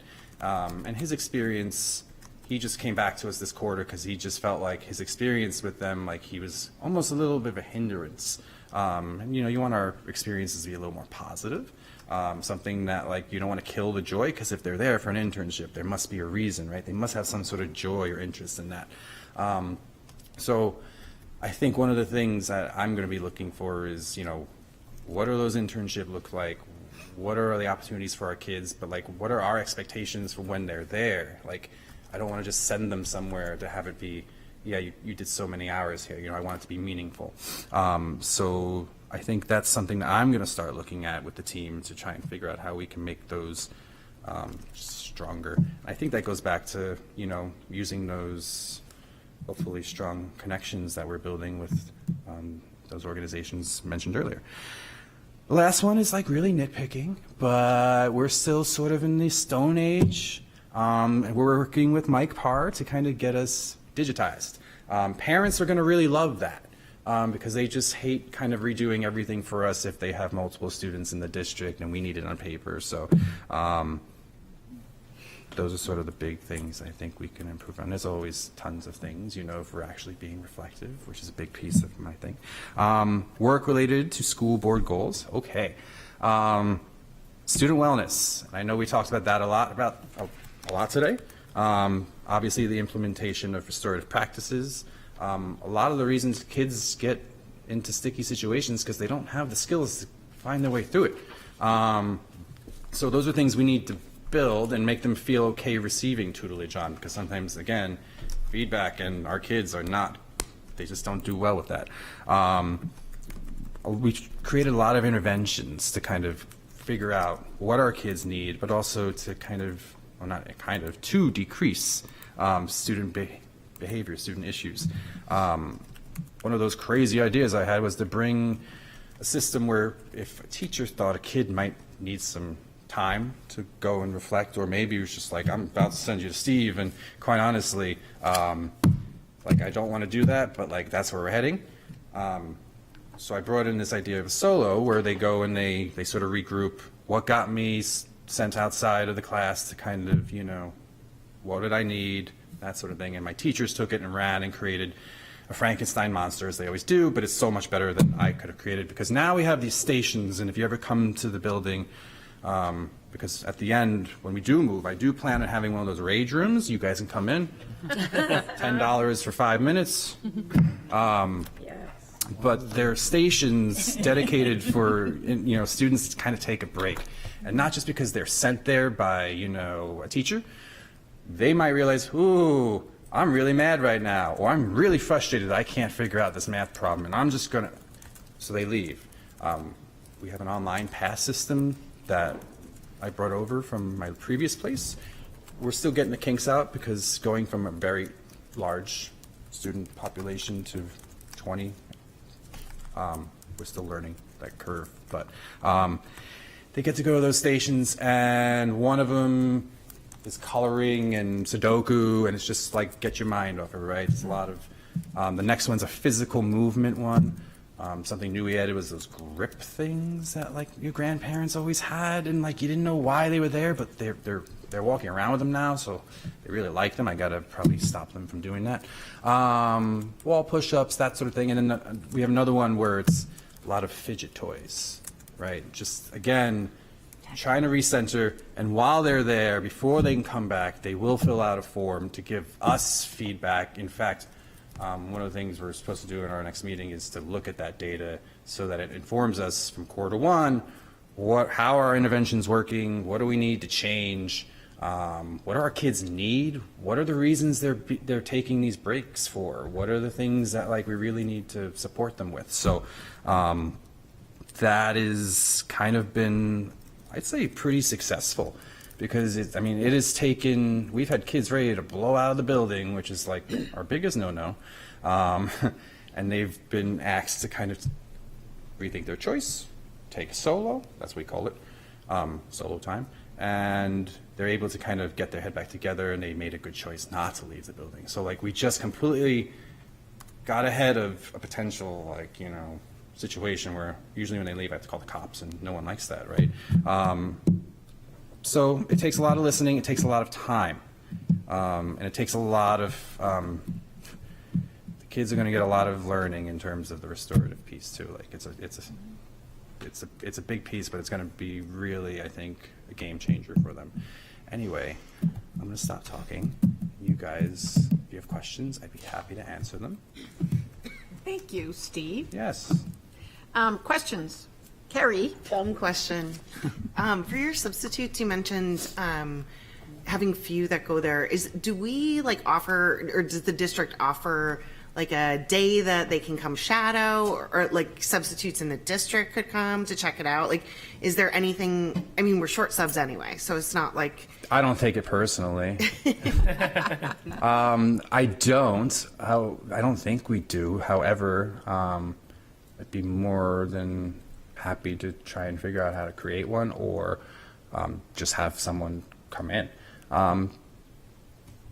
I had someone come in for the assistant position interview a couple weeks ago, and the moment I came out to meet them, and the moment I saw them look at the building and like the kids, I knew right then and there it wasn't the right, so like it's, next year it'll be different, right? Like when they come and they see possibly a new building that's, but I think a lot of the ideas you guys have come up with today, like, I think we do need to start thinking outside the box. I think we have to get ahead of the curve instead of just trying to react, because I think right now we're still in kind of reaction mode from the last 3 years. So now hopefully we can start putting our efforts into being a solution-based proactive. Any other questions? Hope. I had a couple of questions for you, Steve. Sure. Thank you. I love the solo idea. Thanks. That's awesome. And I love that your team ran with it. And just listening to you about, I'm always fascinated when I listen to the directors from Lister Academy, and what you guys do with, honestly, the little that you have. I'm always amazed by that, and I applaud you guys to that. I'm also a little flabbergasted sometimes to hear what you guys are having to deal with on a day-to-day basis. not with your students, but with like trying to manage resources and manage, food being servable. I mean, things that's like, how is that happening in our district? And it's not something that any other building would even have to contemplate. So I think I really want to pay attention to those things. But in listening to you, I wonder, have you reached out to the PAC at PHS and tried to partner? That's their parent association, because we often forget that Lister is really part of our full community and part of our high school. And I just wonder how you see that we can better integrate Lister Academy moving forward and our students into our community, where they can feel, maybe they already completely feel that, I don't know, but it just seems like sometimes in listening to the presentations, there's a miss there. And it does, to me, feel as a parent in this community, sometimes Lister's over here and the rest of the community's over here. And I'm just wondering, are you thinking about that as you move forward with a new building and new opportunities? Yeah, I tell Zach all the time, just forget we exist and just let me do my thing. And if I have a problem, I'll call you. But yes and no, because I've had situations this year where it has been said or had to be repeated that, like, Lister kids are Portsmouth kids, right? I've had to go fight for that sometimes. But again, part of that is me being new and not knowing the systems and the routines and the procedures and who's this and who's that. So sometimes I'm just like, I need to fight for what's right for the kids and not realizing, like, the 30,000-foot view. I do think, so like I've actually met with the kids program from the middle school, and we're trying to figure out ways to maybe integrate those two programs while not just saying that, like, the kids programs are going to lead to, you're going to be a Lister kid, we're going to sign that right now. But we're looking for ways to kind of have that integration. I honestly, one of those things about being new here is, like, I didn't know what the PAC was. So thank you for that. That's something I'd actually be very interested in utilizing. I think, with the move, and people ask, like, are you moving closer to this high school? I'm like, I don't know. I think it's the exact same distance. But I just feel like it's a page, like you're turning a page on this era. And let's be honest, like, I love doing those things. Like, I call it guerrilla warfare. Like, what we do at Lister is, like, what's right for kids. And some of the things, like, I came in, I was like, holy crap, we're doing the right thing. But, yeah, I don't feel great about that, right? But it's what's right for kids, right? And I think the building has had a lot of success. I think I'm happy that, the plan for it eventually is to remain, or whatever they're going to do with it. But I think eventually when we do move, it's going to be culturally not just great for our kids, but, like, kids who might actually be thinking, like, I had a tour today who, the high school is just not for me. It is too big, and I am just stressed out. And at the moment, I'm at my limit for the high school, like, in-district students. But I've created I think I'm allowed to do this, I hope, Jeanette, a wait list. And I want kids to feel like, oh, I'm not just going to go to Lister, right? Like, I want them to feel like, okay, the high school is not working for me, and, like, I don't want to get lost, or maybe I'm just finding that I'm getting lost, and, like, or I just don't have my crowd, or, like, whatever it is. I want their option to be like, Lister's an option. But right now, I don't know if, like, that's how they're all feeling. The kids today felt that way, and I was like, yeah, you're going to the top of the list. I want this one. And, like, I'm still working on the procedure. Like, we're still working on, like, that whole process of how you a Lister kid, and it's a team process. So, sorry, I'm, like, diverting from your question. No. I do think there's opportunity. I do think even like this, like we just had the Spirit Week, right? And we actually couldn't figure out if we were going to have our own Spirit Week or if we wanted to be part of the high school. And I think like we tried to have our own because like getting everyone to the high school, like it's still just weird.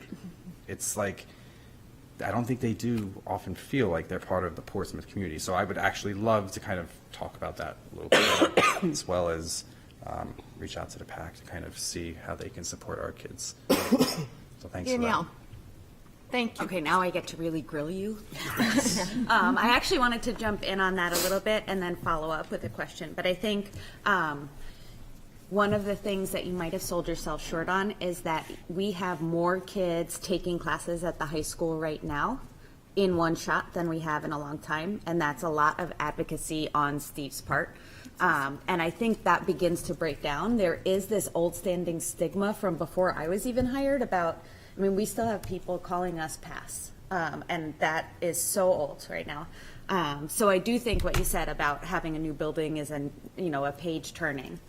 I think we as staff have also talked about how do we break down that stigma from outside and within, and that you can't just say, oh, but we're different than what you think. And so we as a staff have been trying to be really creative about how can we develop opportunities, not only for our kids to go there, but if we're offering unique programs or opportunities or clubs here, how can we get more people in?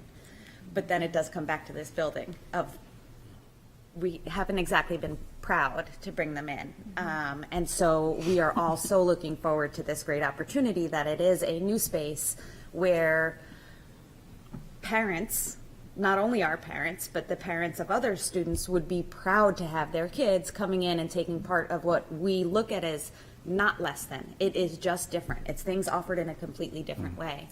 And things like the internship, I know it doesn't sound crazy, but when you have one student out of only 20, that's a big percentage who have successfully completed it and then been able to say, and I'm ready for something different.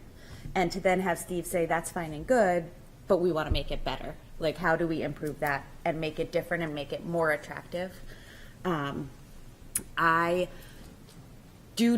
also think you underplayed yourself on the restorative practice, and so I'm sorry to take advantage of my seat right now. But I think what you said was it just didn't do it justice. And I think very often Lister becomes a little playground for trying things out for the district.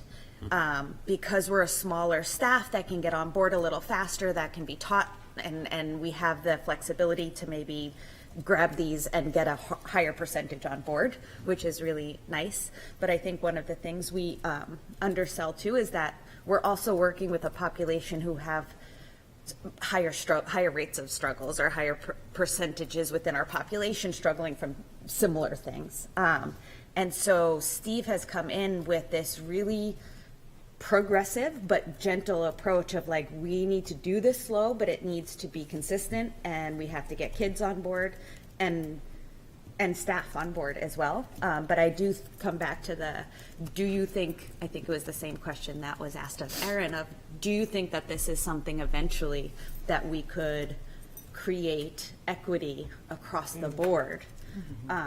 Because I almost wonder, similar to ELOs, we tried it at Lister, and I think it was a fantastic idea that we're now seeing rolling at the high school, but it was harder for us.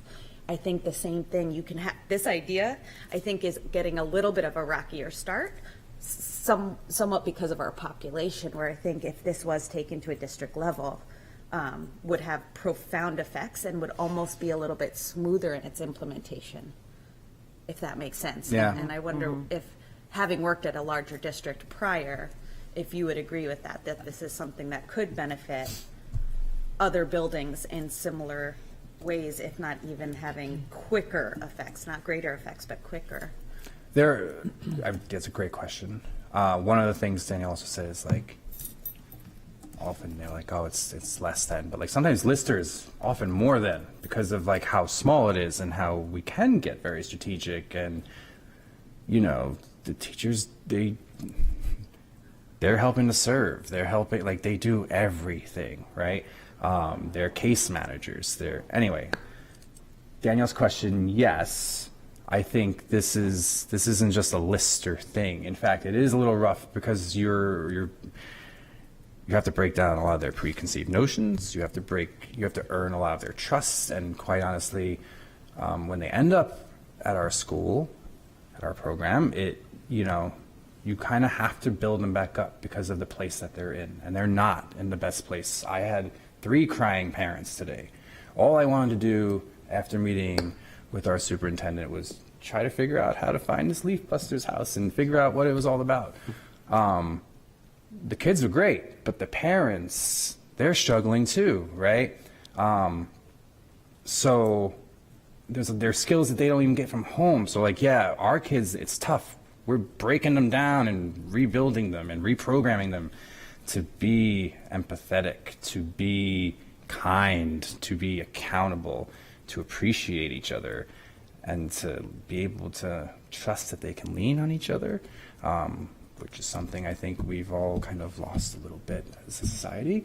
But there's like any other school, you're already we're starting to do this now, but you're going to identify the student leaders, the ones that are going to buy in. And what we did at Sanborn previously, where I was at, was that you start getting that small group and then it expands. And then when the kids deal with the restorative practices and, whether they've gotten in trouble for something or they're in an argument with a friend and, now there's this mediation, but now it may not even be coming from Mr. I forget what they call me now because at Lister it's first names, which is still weird to me. But I used to be Kay, but now I'm Steve. So, it may not necessarily be coming from me because for the kids I've had for 4 years or 3 years, they're trained, or even 2, they've been trained enough to handle mediations. So it's a buy-in not just from the top, it's from the bottom up. The kids are what drives it, and then the teachers sort of see it. You will have some staff that are a little trepidatious that it's another 2-year thing that will go away. It's not. But there's a difference also between what it is in a school setting and what it is in the criminal justice setting, right? That's still restorative justice. This is not. So there's a lot of opportunity in the district to do it and to do it right. It takes time. Takes resources. It takes this book that I just got the teachers that is my new Bible. I've been showing it to everyone in the district because I'm really excited about it. But yeah, it is a reprogramming of what we do, but it's what our kids need. And that's where I'm going to just end the answer to that question. Okay, are there any other questions? Margot, Ann. You want to go first, Dan? Go ahead. All right. Hi, Steve. Hey, Ann. I was wondering how many total students you have and how many are in district and how many out of district? Right now we have 20, really 20, and 1 out of district student, I believe. We started with 2, and he just kind of found himself dedicating his life to the military. So there's a process going on there, and we do have 1 potentially starting next week. He came in a couple weeks ago for a tour, and now that things are starting to settle in his life, we're able to kind of accommodate him. Well, I know it often changes daily. It can change. There are times when I thought we were going to lose a kid for various reasons, and then it didn't happen. Then kids who, the one that just left, I did not see that happening. So, it's sometimes pretty fluid. Fluid, yeah. Yeah. Thanks. Margot. Thanks, Steve. I don't know if mine are questions, more observations. I love that we started with Aaron talking about Seal Block, and we're ending with you talking about starting the week and ending the week with Circle Time.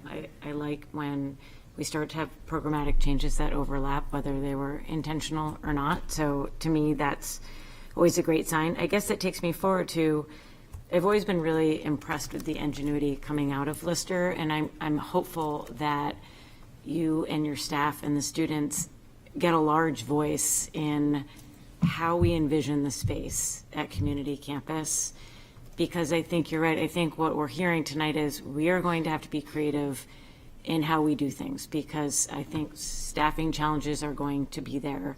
I think behavioral needs, mental health needs are going to be there. And I think when we talk about this solo program that you're doing and other things, I hope that you have a seat at the table. I heard the city is putting together a focus group on community campus. Sometimes I feel like they're thinking about, well, we have a section set aside for Lister and then there's everything else. But school doesn't just happen in the walls of the school. So much of Lister has been about service learning. And so I think it would be imperative that your staff members on that focus group to talk about how are we utilizing some of the space there for our service learning opportunities or some of our trust work opportunities that we're doing. Yeah. So, and then I would also see, in light of what Danielle's talking about, I do think there's an opportunity for us to use the service learning at Lister as a case study for how do we roll it out larger. It exists as a class at PHS and at Lister and nowhere else. And yet we have a board goal of community and opportunity. We're not doing that. And the need is there. The success stories are there. So it's my hope that as we go forward and we think about designing community campus, we really think about not just designing Lister, but designing those connections that connect Lister, roll it into the greater Portsmouth School District and find those success stories and branch them out, like the Circle Time and Seal Block. That's a great overlap. Like, we need to be doing that more. So I guess I didn't have questions. I had observations. I'm sorry. Thank you. I think the team has, rather, had an opportunity to, up to this point at least, and I'm sure it will continue to have a say in what it looks like. In fact, it's kind of changed a few times, I think, even since I've been there. And you know, it's as it happens, they've been keeping me in the loop, so Okay, I think that'll happen for you. great. Any other questions? Lisa? This is maybe an observation more than a question too, but in listening to what you're saying about the need to better integrate Lister with the broader high school community and Portsmouth community, I just wonder, as we're going forward, if there's things that we can think about in just changing big picture how we do things as a district so that more opportunities for extracurriculars or sports or other things can have moments when they are, you know, more accessible to people who might not want a huge crowd or might have other sort of needs. Because, I mean, beyond those 20 kids, there's going to be lots of other kids who might be like, oh, pep rallies really suck because they're too loud and too crowded, but I still have school spirit and maybe there's other ways. So I was just thinking that might be a thread that we want to keep in our minds just as we're thinking broadly about where we want to go as a district, because there might be things you're doing that we could actually carry over. It's kind of like in line with what Hope was saying. Steal like an artist. Is something. Steal it all. Steve, thank you very much. Thank you, guys. Very interesting presentation. You know where to find me if you ever need me. Thank you to all three of our presenters tonight. Yeah, thank you, Dan. You did interesting and insightful presentations. We thank you. Do not feel like you should stay. Yeah, do not feel like you should stay. Okay, next on the agenda is our superintendent's report. Okay, so several items, some of which, and I appreciate that I hand carried a couple of these this evening, thanks to the event that I was at that Nancy mentioned. But we'll start with the budget meeting scheduled draft that is included in your packet. Nathan and I worked in conjunction with Paulette and then checked with the city around kind of making sure that these timelines met what was going to be necessary on their end. This basically reflects what you've utilized in the past, is my understanding. And I don't know if anyone has any questions or concerns about utilizing a very similar process. Yeah. Sorry, are you going to let us know ahead of time what's going to be covered in those workshops so we can prep with the budget book and to prepare what to look at? I believe so, and I think that's early in the process. We'll talk about who, what, when. I think this came out a little earlier this cycle than it has in the past because the city's getting out a little earlier preliminarily with the city Yes, council. yes. And they needed, most importantly, to know when our public hearings were going to be. Okay. So that could be part of the city's public document. Okay. So we're a little bit further away. We were mapping out in a little bit more detail than this, some of the, beyond the meetings, the actual steps in our process. Both we kind of back mapped from the city side all the way back through to us, and then even before these things happen, where the steps we're taking with our staff. So we're, in terms of like the nights that particular, things would be appearing, we haven't fully worked out yet, but as Nathan said, some of this is the city's need to at least have this much mapped out. Got it. I just had a quick, as we're looking at plugging in what the work sessions are going to be, one thing that was brought up last year that I would love to revisit is when the budget requests are brought to the board this particular year, I would appreciate also understanding what requests were denied and how many times those requests have been presented or denied and why. And I also would appreciate if there could just be some thought around how we're going to increase communication around the budget process, getting out the word of public hearings and feedback, and how people need to make budget requests, just so maybe we don't have an 11th hour surprises, and hopefully can increase some engagement around that. It's interesting. So one of the things I've been trying to, I've heard, I don't know if it was in the last cycle or 4 cycles ago or whatever, some conversation, and this would be a new experience for me, around the administration under the superintendent having a process for a budget proposal that would be, is developed and then brought to you. And then having, I don't know if it's a full-blown culture or just some experiences where then groups of staff members who have already had an opportunity to go through an internal process through their directors or principals, and then up through central office, and then decisions are made about what we're going to present to you, then come after the fact to say, well, we don't like that our thing wasn't included, and then directly advocate to the board around those opportunities. I don't know. I've been told that has occurred at different times. I wonder about that. That has not been the way in which I've approached my budgets in the past. There is your opportunity as a staff member is at the beginning of the formalized process through which the I, as your chief employee, would present to you a budget, and we go through that process, and that's your opportunity to advocate. That's your opportunity to talk about what it is that you would like to see happen. If it doesn't happen, it's not like there's like, now we're going to go to round 2, boss, and I'm going directly to the board and I'm going to show up with 12 teachers and 14 parents who are going to say that the thing that you, as my supervisor, didn't push forward was the incorrect decision. So I don't, and that might not be what you're referring to, but I'm thinking about that in terms of like what requests were denied, and it's an interesting one. So. I bring it up because I think we have never, at least since I've been serving on the board and just in past of being a parent viewing board, I don't think the board even fully understood how requests were brought up to the admin team or their building heads, and then brought up from there to superintendent, and then brought up to us. So I think it would be helpful to understand that, but I think there is a need for some education around, I just think it helps with a fair and transparent process, right? So that there's never one point of authority that if a teacher or many teachers or an admin feels that there is a need for a request and that has been proposed many, many times, and it's not funneling up, or bubbling up, I should say, bubbling up to the top, the board should be aware of that. And it may be very well the reason being like, we are revisiting it in another way, or we are putting dollars towards this objective in a different way, or that's phase 3, not right now. But I think it's just a matter of transparency, education, and communication out to the public as well as to the board.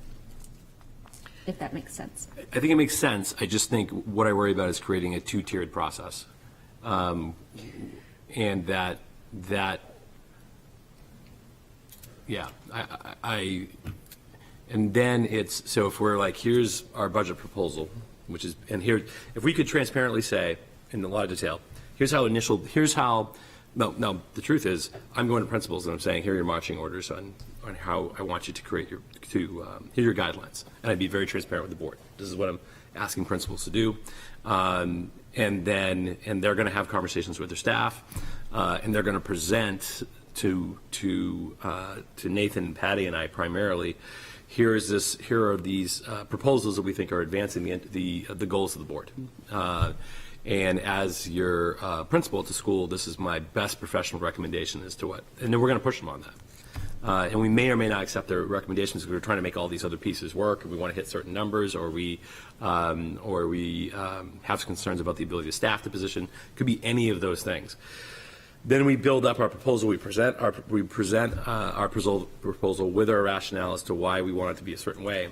Then I'm trying to imagine, like, it's like, well, here's our proposal, and here's the appendix of things that people talk to a principal about that we didn't do.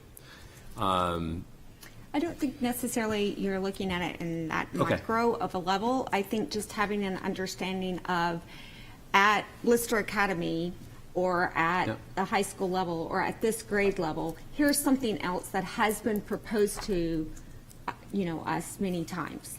And the reason that we feel like it did not make the cut. Just having an understanding of why something may have not made the cut, Sure. I think can be helpful information. Again, in educating the board and alleviating the fact that if someone does come to a board member, they can have understanding why that didn't make the cut, and have some history around those details. I would find that helpful as a board member. Understanding the process. Okay, thank you, Hope. Brian, Kerry? I would echo part of that, Zach. Even just, like, from my perspective, it's more of like, even an aggregate of like what the pressure is down and the pressure is up. Yep. Really, Yep. just more trying to understand what that is, and is that pressure because we're saying the budget has to be this? Yep. Or is the pressure, you don't really need that position, or Right. I need to Meeting be able to do rules. this. So we're just trying to understand. I think Sure. in the past it hasn't been very transparent for us. Okay. So Yep. it's just like, hey, Yep. these are the positions we need. If we could peel that back a little bit. Yeah. Again, I don't think we need the litany of from the Sure. these are all the asks, but Thank you, Brian. Kerry? I would say, echo what Hope and Brian also said. I think, and just because Steve's here and I can pick on him while he's here, but like if Steve comes back with a budget and it says, I don't need any increases, I'm good. Right. And then his staff comes to the board and Yeah. says, here's all the things I asked for, that's a huge red flag. Yeah. So I almost think not having increases at all with no rationale was the trigger for concern before, if that's Got it. helpful. Okay, no, that's helpful, because that's what I'm trying to understand. So what's the opaqueness that people want to? Yeah, I take care think of? even just an So- outline of this is how input was solicited, Yep. we didn't have before. I mean, the other thing that came up, and I think it might be, I guess my recommendation would just be for you, Patty, and Nathan to talk about this, but it was my first process, so it was brand new, but that budget items were put in by board members from prior budgets or brought forward, and just like, so if I'm really passionate about pickleball and I want a full-time pickleball person, like where that comes in. Right. So I do think that it might be in the best interest of the process to have a conversation with the board prior to that, prior to the budgeting process. Does that make sense? Yes. Around board goals and where that fits in. So I would say, and this is a broader conversation, so anyways, coming off a question, but I would say what the process that process I've experienced in the past has been the board kind of creating some broad guardrails around, like, generally a proposal that we would be most interested in would include these types of fiscal considerations, and would do X, Y, or Z things, then I use that to turn it into to working with my people around. You know, we want to create something for you that you want. Okay, can I? Go ahead. I just want to say something with all of my experience. If you notice here, we have workshop 1, 2, 3, 4. Those workshops are subjects that the board wants to discuss. So we can say workshop 1 is elementary schools, workshop 2 is special ed, whatever. We design those work sessions. That's the time, in my opinion, when the board can say, let's have this, let's have that, let's have this, let's have that. And then the administrators, you know, after those work sessions, craft the budget. So, or you've already given us the budget, but it can be changed.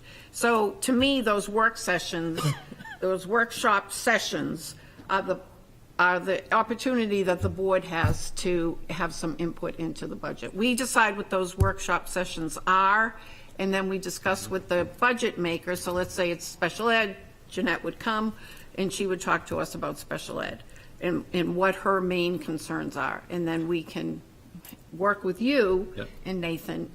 Am I right about that? Yeah. I mean, you've been with us for a couple of budgets. Yeah, absolutely, and I don't remember in each year when the conversation started, but I think Zach and Patty and I have talked recently about, you know, the school board being queried on where are the interests in terms of who comes to those different nights and what are the we just talked about that a lot in the last budget session. Maybe we don't want to talk about that this year, but we definitely want to dig into something different.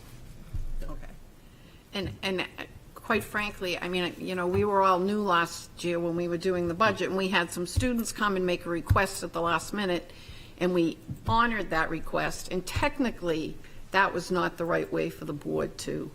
If a group of students have a request, they go to their teacher, the teacher goes to the principal comes to you.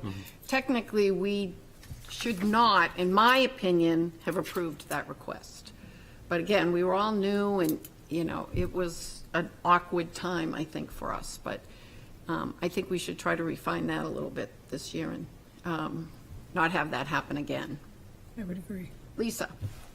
Just quickly, I think that goes back to exactly what Hope and Brian and Carrie were saying. If we communicate at the beginning, okay, like tell parents, tell people in the community, teachers and staff had an opportunity to bubble up all of their suggestions. Principals reviewed it. They report to us. We bring it back to you because I think not having that piece up front, super clear, it kind of becomes the Wild West.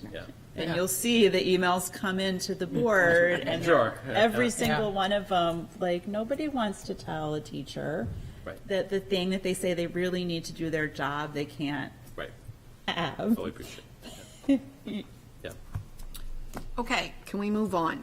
Okay, Zach, the next item is? What was the next item?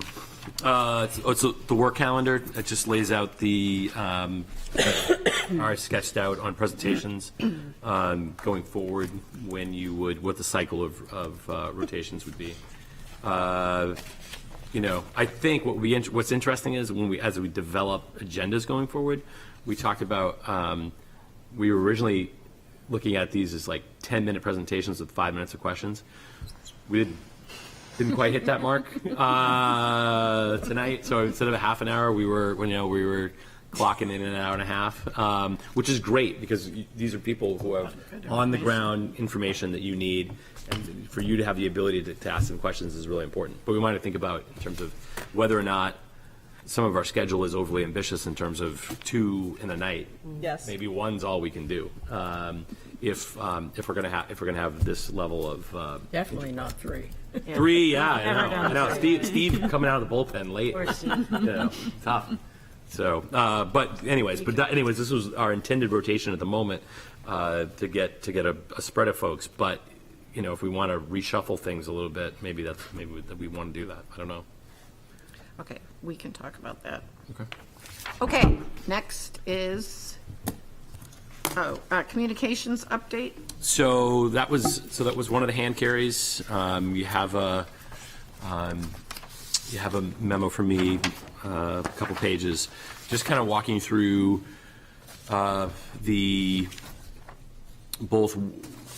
where this, kind of the conversations that have been occurring, a review of the conversations we've been having around communications generally, the fact that kind of I end with the revised timeline on what I think the next steps would be in formalizing a communications plan. But then I also wanted you to be aware is like while the plan's being formalized, there's a lot of things that you have collectively talked about as potential concerns are already things that are fixed or are in the process of being fixed already. That does not, doesn't mean that there's not much more to come in the formalized plan, but I did want you to be aware, and I know you are aware of some of these things, but I wanted to make sure that you had a little bit of a broader picture about them. Also, I just want to make sure I tried to have caveats in there when things were not universal. I wanted to try to be really clear that like this is we're making movement on this particular subtitle, but it's not necessarily perfect so far. So I don't want to I never want to oversell. But I don't know if anyone had any questions concerning the memo. Yeah, Margot. We had thank you. This was super helpful, and it's nice to know what's happening. Often we don't always know all the finer details, right? You see the end product. But we had discussed in the retreat when we brought up communication that after the plan is implemented, I thought it had been part of a big discussion that we wanted to assess against the benchmark, sort of use the spring as a testing, as a laboratory period, so that when you roll that in with the strategic plan by the fall, we are really hitting the ground with best practice. So I'm wondering if after, board discussion of the plan and implementation, we can just not drop that piece about figuring out a way to assess. And that could be part of the strategic plan process as we're assessing. The timeline may not add up, but I just wanted we had brought that up in the retreat. Gotcha. That's a good reminder. Carrie. This kind of jumps ahead a little bit to the school board committees, but I think that this committee is, so we have like school board standing committees, but this committee was just school board members, correct? No. What committee? The Communications? No, absolutely not. Okay. No. Never mind that. So it is, okay, it is comparable to facilities policy, but those committees are not ones the school board created, or it is? Historically, all those committees on there, the standing committees were at one time established by the school board. Yes. So just thinking about like the wellness committee is really district run. Right. That's not a school board. That was not. It's listed with the standing school committee. board. It is. It is because it supports this. Any standing committee is one that directly supports a board goal. That was created when we had the board goal of wellness. So it directly serves the purpose of that, which we can talk about during the committee process. Okay, It's thank you. district run. What'd you say? But it's district run. It's not ran, and historically it hasn't been ran as a school board. Wellness only came about 2 years ago. I know. And it's been ran more like district ran. No different than our other standing committees, like facilities. All of those are the same. That's why it's a standing committee. So there's only a few in there that aren't run that way.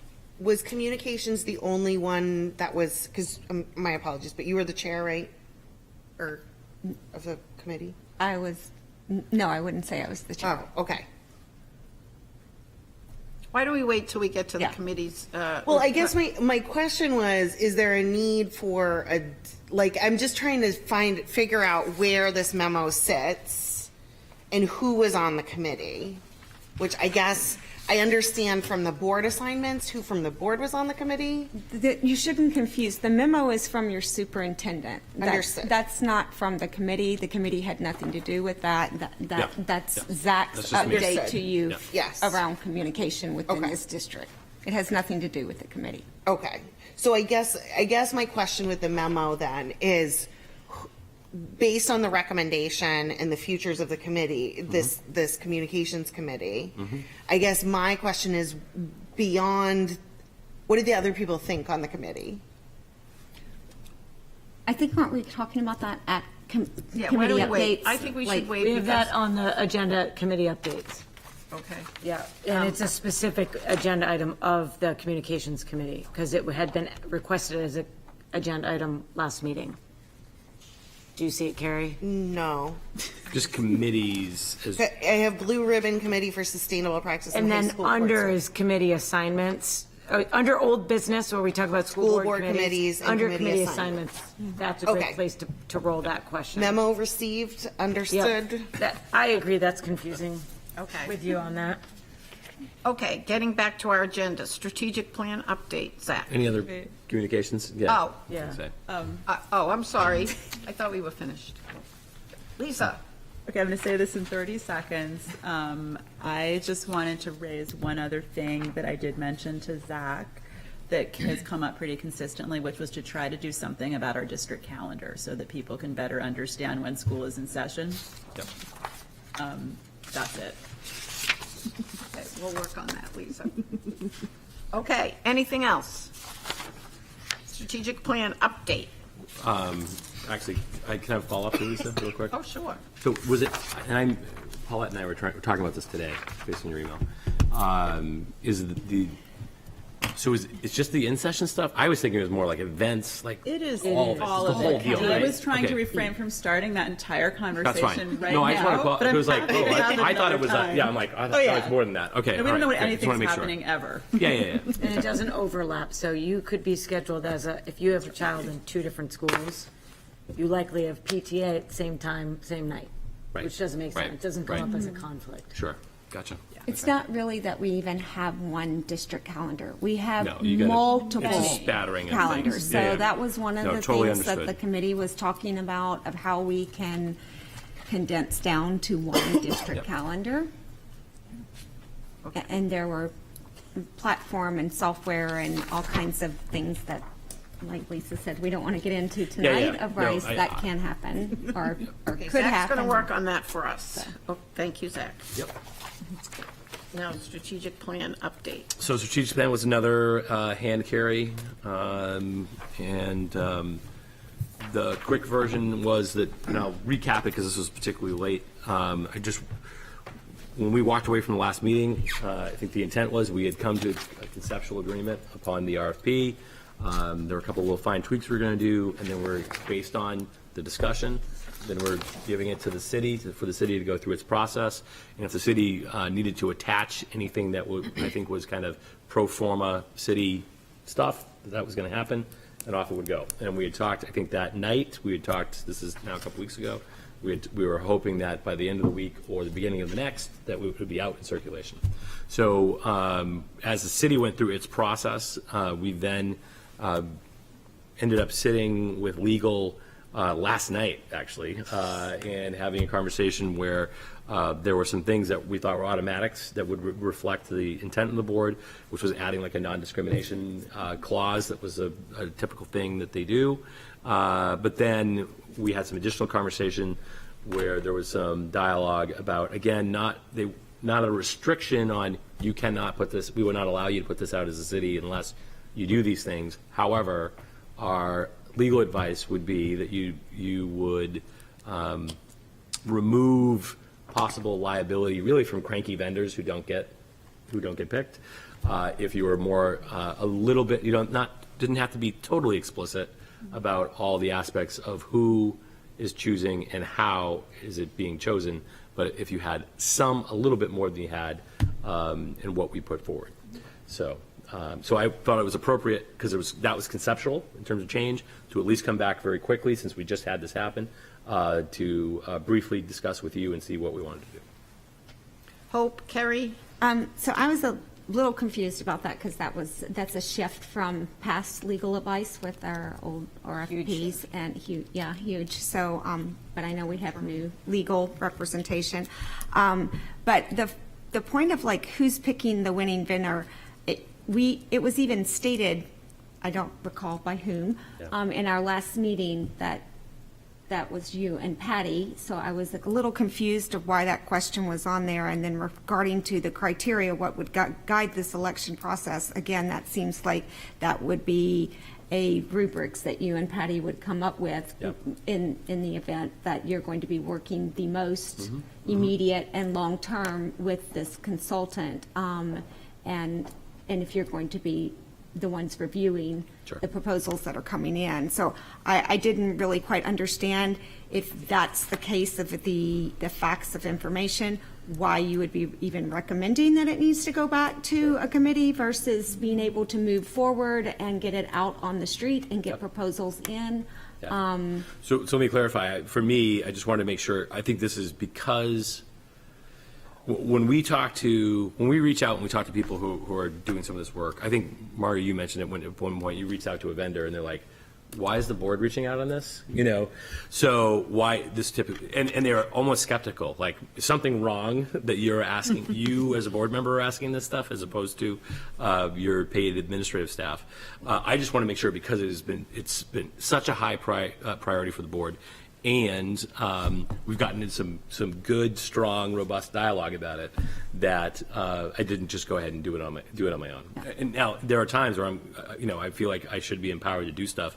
I'm totally fine with if the board was to say, yes, we're fine with exactly what you just proposed, which would be going back to nobody, and we just take care of it so we can get it out quick. I'm very happy to do that.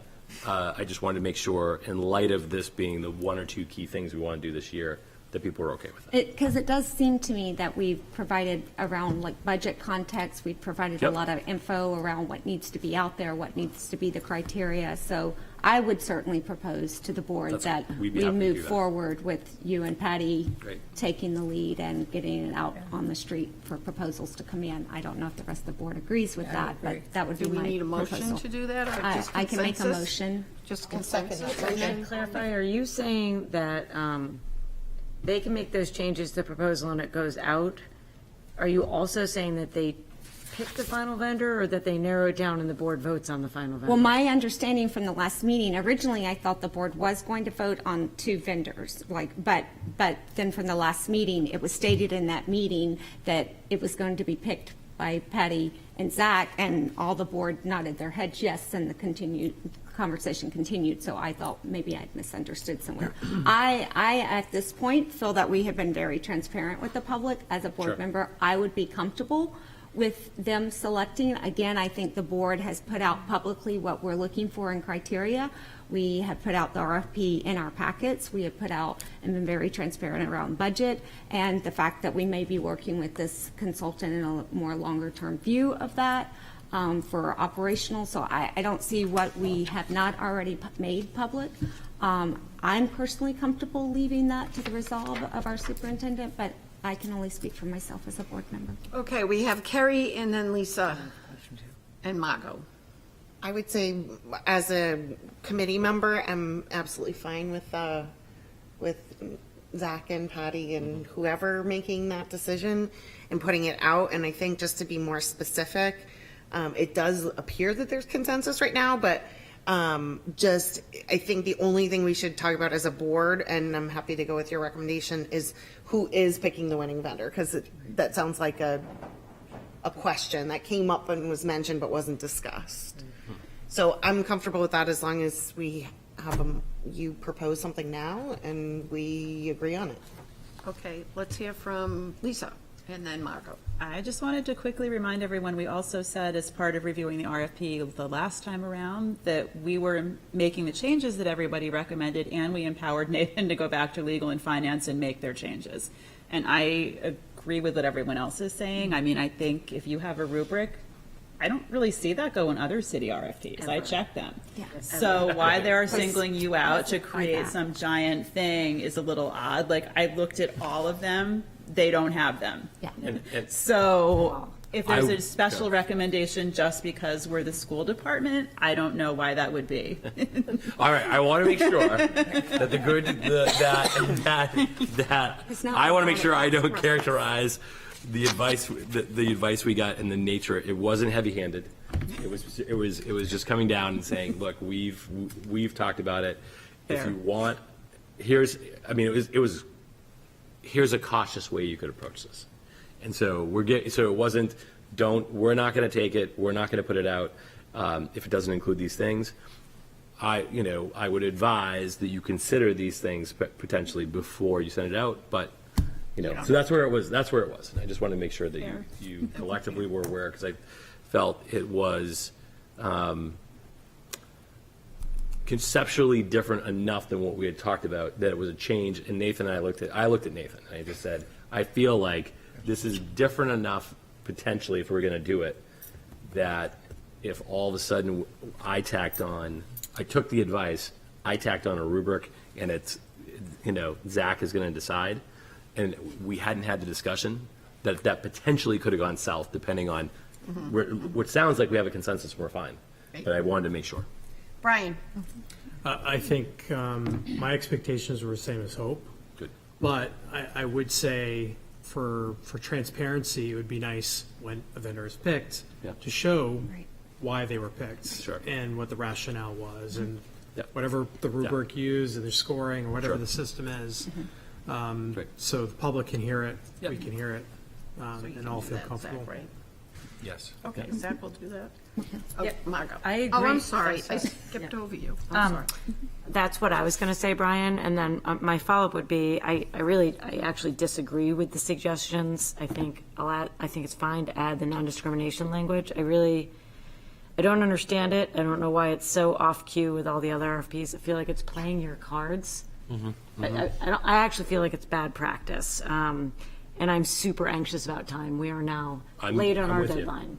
I want to add the language and get it out tomorrow, personally, and anything else we add is going to delay, and we're behind. So that's I where agree stand. with all those components. Okay. And I hope that you collectively understand, I have no problem going and doing this. Right. It's just been, there's been times where we have some very pointed exchanges about what this is and what it should be. And because we had done that multiple times, I wanted to make sure if there was the potential that someone would look at this as a major change, that I didn't just undertake it without coming back to you. So do we need a appreciate vote, that. or I can don't we even think just so. move forward? I don't think so. Okay, No, so that's let's move great. forward. Okay, let's move And will forward. you send an email to the board when it's published? When Yes. the RFP is published? Yes, and that's our, I'm as frustrated with you as you are, that it's like we're just having that conversation. I don't blame anybody, but it's like it's like disappointing. I'll say that, not frustrating. Disappointing that we were just having that conversation last night. Yeah. Sorry. Pip has a comment. Thank you. I just wanted to make sure I'm understanding correctly that right now we're just, are we actually voting, first of all? I think we just decided Okay, we're just not empowering. We already had to Zach go to forward. Okay, but the question of who is picking the vendor, did we also agree to that? We're empowering our superintendent. So we will not have a vote on that. We will not approve that. The superintendent and assistant superintendent will choose the vendor. Okay. But will give us the rationale why they chose the one they chose. Okay. And we will applaud. Based on, my understanding is based on the criteria that we've already Which has already wrapped been around, included. been included in the RFP and around budgetary constraints that Yes. have been placed on it. So, Thank you. Okay, is everyone all set? Wonderful. Thank you. Very helpful. Okay, we'll move on. And I to- apologize if it felt overly, like we were taking a step we didn't need to, but because we just had the Moving on. conversation last night. Nope, sounds good. I'll take it. I'm good. Okay, Zach, next up, Nancy's taking a moment. Can you just finish out with what is under items of information, please? Let's see. And then, so we had just policy committee minutes. It's interesting, and Paulette and I have been having this conversation. Traditionally, policy committee minutes have fallen under the superintendent's report. We kept them there. But I always feel like we get there and it's like, hey, they're here, and Talk about we'll later. use them later, but they're here. It is And so my understanding is it's always been there, and we had this back and forth. While I was in DC, I'm like, should we just move it? And it's like, no, let's just keep it the way it is and have a quick conversation with the board. But I feel like it should just live with the policy, either committee reviews or the policy, the actual policy stuff when we get to it. Because it's really this explanation of the rationale of the policy committee as to why it's doing certain things. So anyways, it's here. I agree. I intend to move it in the future, so. I agree. Okay, so do we need a motion to move it in the future? We don't need that. No, You can we'll just move do it. We'll just We do give it. you, Yep, it that's feels fine. unanimous. Yeah. All right, that brings us, did you have a question, Pip? No. That brings us to school board committees. I hope it's on the screen because I just got locked out of my own computer for some reason. Do you need a computer, Margot? No, oh, it's back, yay. I had a senior moment. Welcome to my life. Okay, So just to remind you, Nancy and I had planned this for our second retreat because we had so many different board members, and City Council was also taking a look at their committees and how committees are held. So we had planned this for the second retreat. We had such an engaging conversation about our board goals that we ran out of time. Something new and different for this board. So I will roll through it quickly. I don't know if it's, I guess it can't go onto the screen. So you have it in front of you. The first was the common questions. Those are the questions that kept percolating among different board members would come up to Nancy or myself or Zach, and we felt it was time to really clarify the difference between a standing committee of the board versus an ad hoc, the purpose of the school board committees versus the city committees that we have a board member on, the role of the board member on the committees, who chairs, et cetera, et cetera. So the point of the presentation was really just to clarify that. So if you follow along, as we mentioned earlier when it came up with Carrie's question, so we have standing committees of the board and we have ad hoc committees. Standing committees exist in perpetuity, and membership is not specifically limited to board members, but board members and non-board members. And the purpose of the standing committees is that they assist the board in doing the work of the board, which is, you know, we all know our jobs. It's budget, it's policy, it's hire and evaluate a superintendent, as well as growth of board goals and execution on board goals. So anything related to that would be considered a standing committee. So when you slide down, our current standing committees as of today is communications, facilities, policy, wellness. Those are our standing board committees. Those, and briefly in there is you know, what is their purpose? How many times do they meet? How many board members are on it? And who is currently on this board assigned to those committees? Now, that's not to be confused with our school district standing committees. Those are ones that are owned by the district, not owned by the board, but there's a board member presence on them. And that's the Business Educational Collaborative, Futures, Joint Loss Committee. Again, those exist in perpetuity. They are standing committees, but they are not board owned per se, because the work that they do goes beyond the scope of the work of the board. But those are ones that we have board representation on, which is why we have board members assigned to them. That also lists when they meet. Now, the big question that comes up is, okay, so how do the standing committees differ from the ad hoc committees? In general, the simplest way to look at an ad hoc committee is a fine slice, a singular purpose in mind of the work that they do. So our negotiation committees are actually ad hoc committees because they are only negotiating in a short window of time a specific contract. But we don't disband them because they're cyclical, so they keep coming up. The Superintendent Search Committee, that was an ad hoc committee that had the one purpose of hiring a new superintendent, and it only existed for last year. If you look at our policies, our policy BDE states that the board chair can craft or create ad hoc committees and assign members to it at any point when they feel as though there's a specific task that needs to be done, and the best way to execute on that would be the development of a committee. What really differs the ad hoc from the standing is that the ad hoc has a narrower scope and a shorter time of service. Our current ad hoc committees is our legislative committee was proposed as an ad hoc, and the strategic planning committee or steering committee, whatever language you use, that would be an ad hoc committee. The RFP committee, that was an ad hoc committee because it had one specific purpose for a short period of time. And what about the redistricting one? The redistricting, yeah. And in full public disclosure, I did not do the redistricting properly. We thought that was a working group, which other members of city use working groups. But for us, anything that's discussed by the board and created as a group is a committee that is subject to the RSA 91A1, meaning all meetings are posted and minutes are taken, whether it's ad hoc, standing, et cetera. The role of the board member, this comes up all the time. So we all know that the chair and the vice chair assigns board members two committees. Usually, they give us a selection of what they want to be on, and we try to honor that. The purpose is really just a conduit of information. When we hear that rec is reaching out to the community to get feedback on how services are rendered and who's benefiting, that comes back to the school board because many of the people that we serve take part in the rec program. So, and we can say, oh, that's interesting. We're about to have a focus group on this, and rec came up here, and that goes back to the rec member to say, oh, I was at a focus group, and people have a lot of questions on transportation, and there's where we're serving as a conduit of information between the two of, I hear you're working on this, here's where it overlaps with this, or, wow, that's something that the board should be made aware of, that this is bubbling up. It is not, we are held to our board norms. Failure to, follow our board norms in a committee meeting would result in being asked to step off the board, the committee. We are respectful, we do our homework, we show up.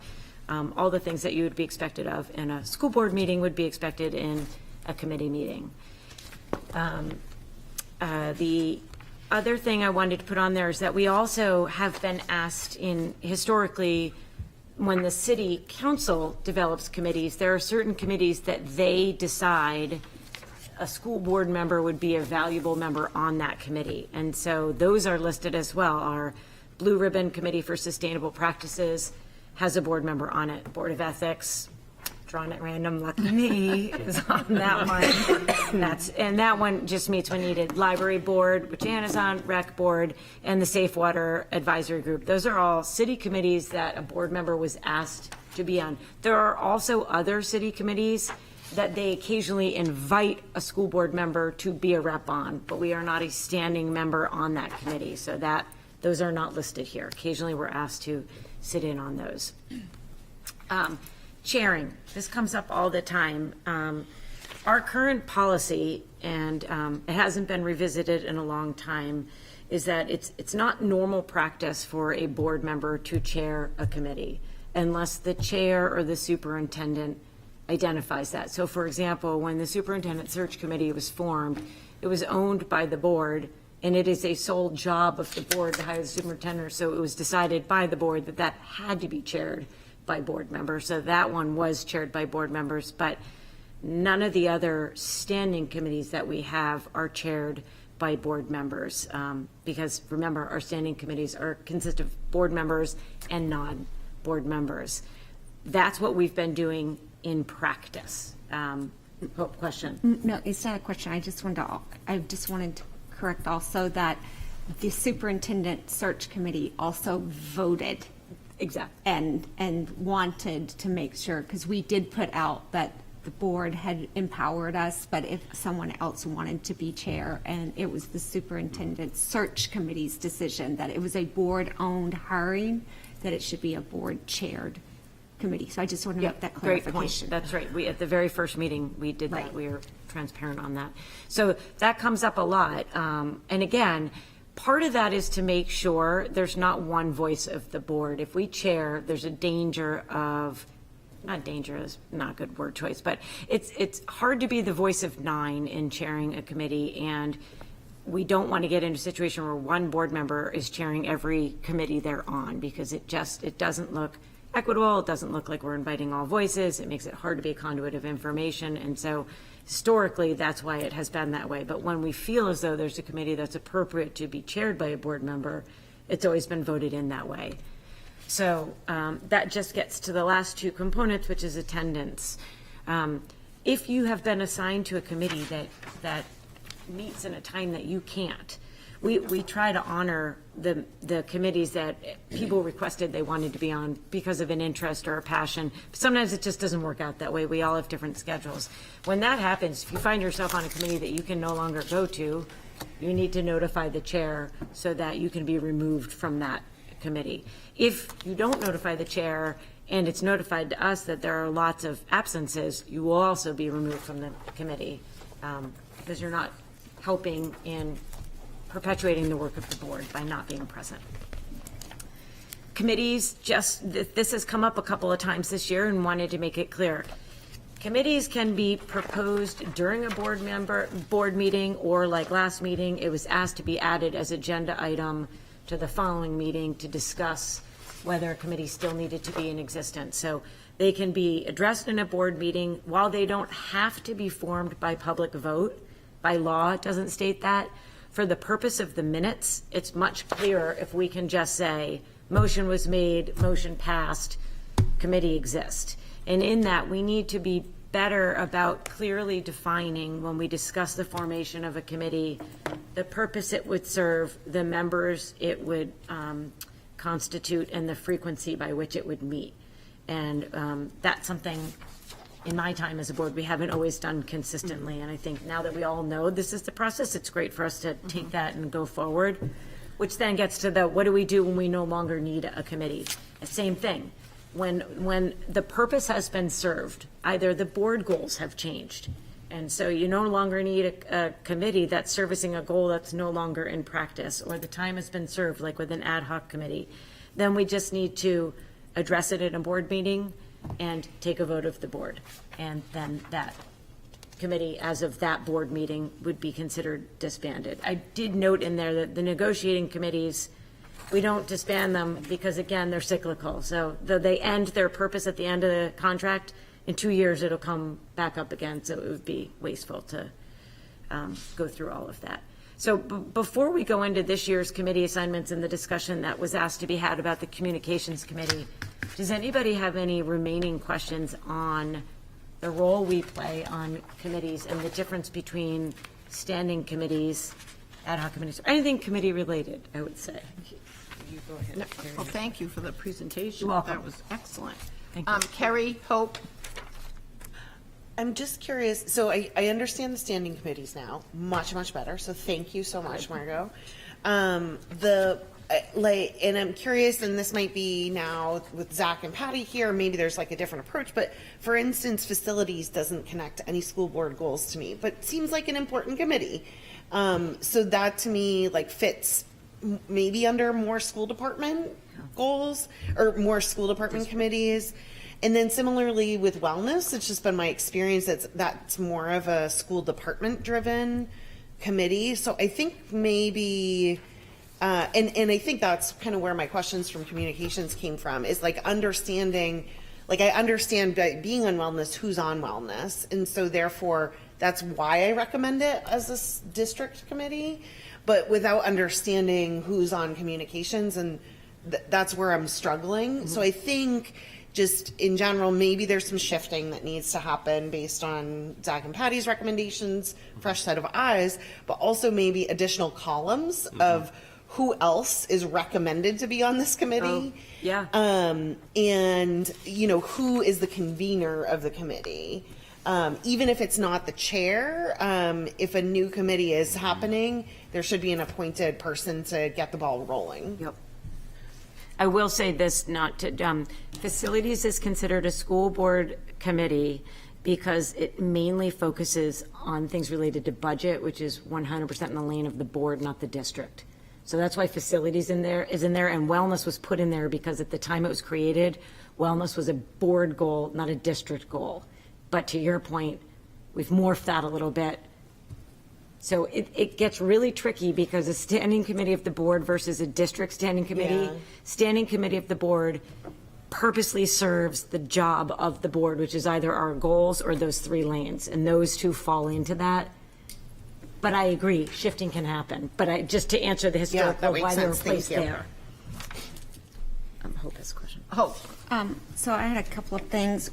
One, I understand what you're saying about wellness, but I also do think that wellness, while it does address a goal, it also, like Futures and the Business Education Collaborative with the CTE, it does focus on broader district initiatives and efforts that are beyond just our goals, and it has a lot of staff that works around that. So I do see that it could be a school district standing committee as well. I also just wanted to bring up, you were mentioning the timing in proposing a committee.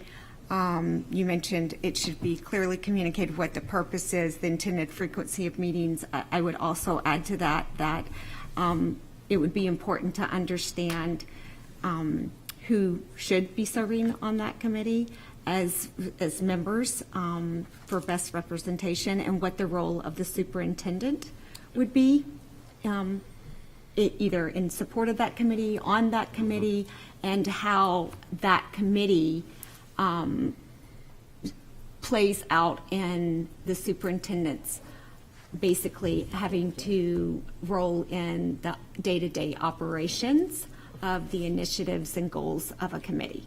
So, because sometimes I think we bring about committees that maybe aren't fully thought out, and then there's not the execution piece that's thought out of how that really integrates into our district, or maybe it's not fair timing to our superintendents.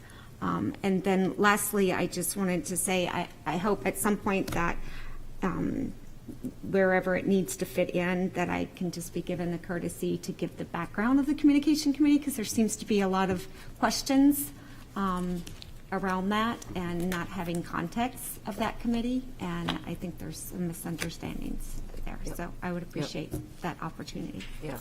If I can just say, it's always been my understanding that the superintendent attends meetings as he sees fit.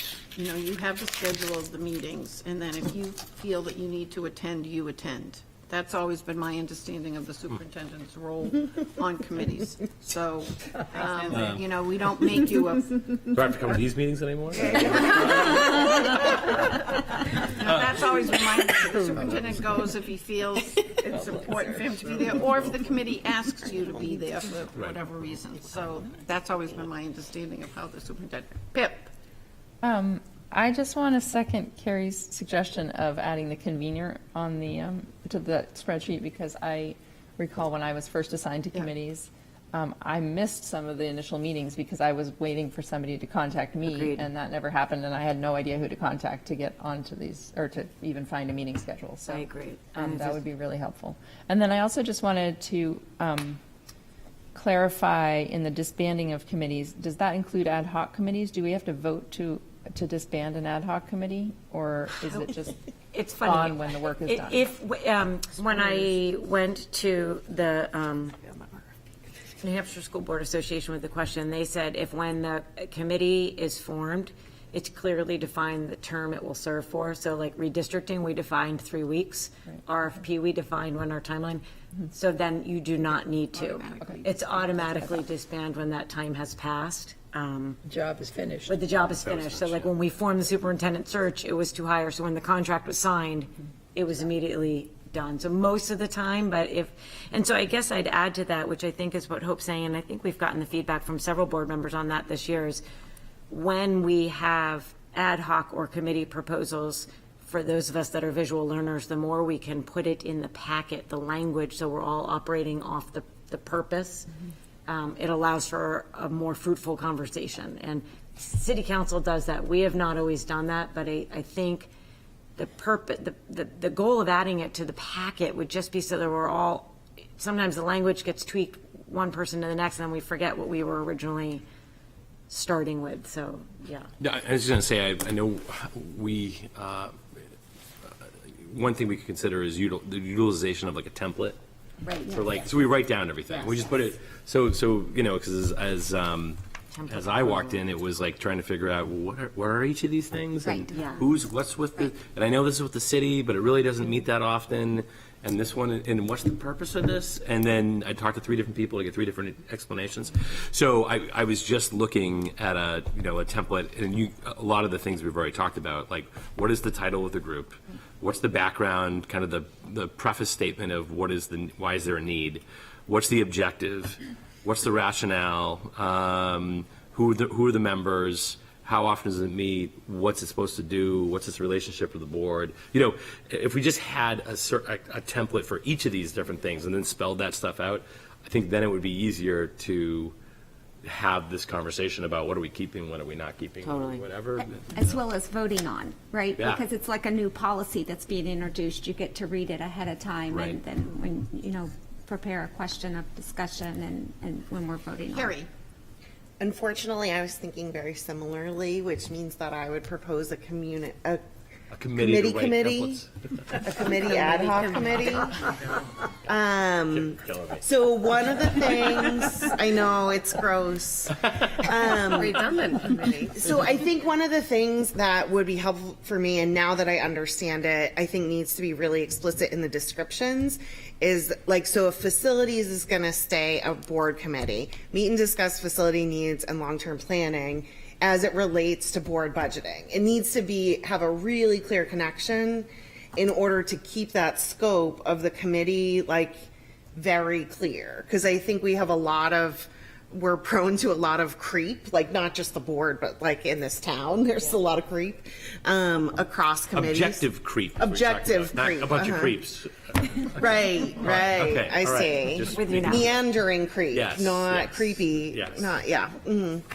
So I don't know. I don't know if that can just be like a one meeting ad hoc of some sort and just come up with a recommendation for the template for how the description is written and for a new table that has that information.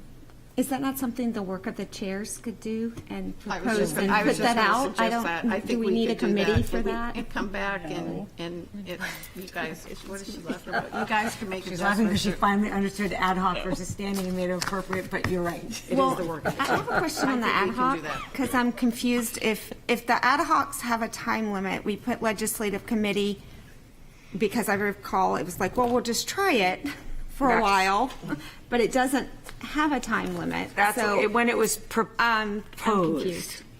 When it was proposed, correct me if I'm wrong, Lisa, because of course that was the one board meeting I was not here for. It was proposed as an ad hoc. I initially did not propose it as an ad hoc. This could be a typo. But Brian made a motion to make it ad hoc so that we could see what the outcome was at the end of the legislative session. So I don't And know then what we that could- means in terms of we didn't agree that it had a permanent, like, single session timeline per se, but we didn't make it permanent. So I don't really know. So we're incubating it to the end of legislation, then we would have a discussion and at that point decide whether it's disbanded or rolled to a standing committee. Sounds like that's. I But don't we also know. did not go through the things that Right. Zach just talked about. Mm-hmm. So I personally would love to like at least revisit the conversation of the committee based on the standards that we're putting around committees or the template or whatever it is. I'm not saying that it goes away, but just that there's a little more structure and, around the committee itself based on what we're teasing out tonight. How about if Margot and I work on this, come back to the board with all the extra columns that we want to put on this, and have you all look at this again? But there's two conversations people have requested, if I'm hearing it properly, is a conversation on communications committee. Why was it formed and does it need to exist based on the recommendation in the memo? Is it disbanded? Do we need to have a conversation on it? And second one, Hope, are you asking for that legislative conversation right now? No, No. of course not. Not at Okay. 10 I think o'clock tonight. I think the committee got addressed by you two being the committee. So that, And then coming back to report to the board. But I would like the opportunity to just, Okay, wait, I would like to Comment on make a communications suggestion. at I some think, point can tonight. we talk about communications at our next meeting?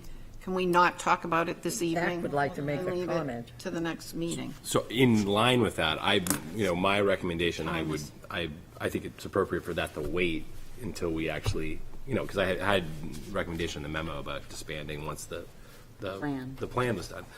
I haven't, I would change that and say it's better to have the context of the template work we're talking about to say, here's the kind of the ecosystem of all these different things, and let's weigh them together in a context and then have a fuller conversation. Okay, so can we do that at satisfy a, your so needs? shall we just put it under old business and Oh, no, the revisit it? next meeting. Yes. Yes. That's Great. Do you want it the next meeting, or is it appropriate to have it at the time of which the plan comes to the board? 'Cause I think the conversation is about. Happened before. I think I it happened think, yeah, before. I So I agree think with if we that. can, I think it's really about how much time you guys need to do that work. Yeah. And whether or not, between now and the 22nd is enough time to pull it off. Got it. And if it's okay, I'd love to just put together like a quick not even a full one-pager, but maybe the history and context of that's the a good committee idea. and send it Okay. out In the so packet. people can have that ahead of time. Okay. That'd be great. Good idea. Good idea. Okay, Lisa so- has her hand up. Oh, When we Lisa. get to committee updates, I can provide a very brief update on the legislative committee Okay, when we get there, you can definitely later, do but that. I'll forget by the time. I'll write it down. Maureen Mullen got you covered.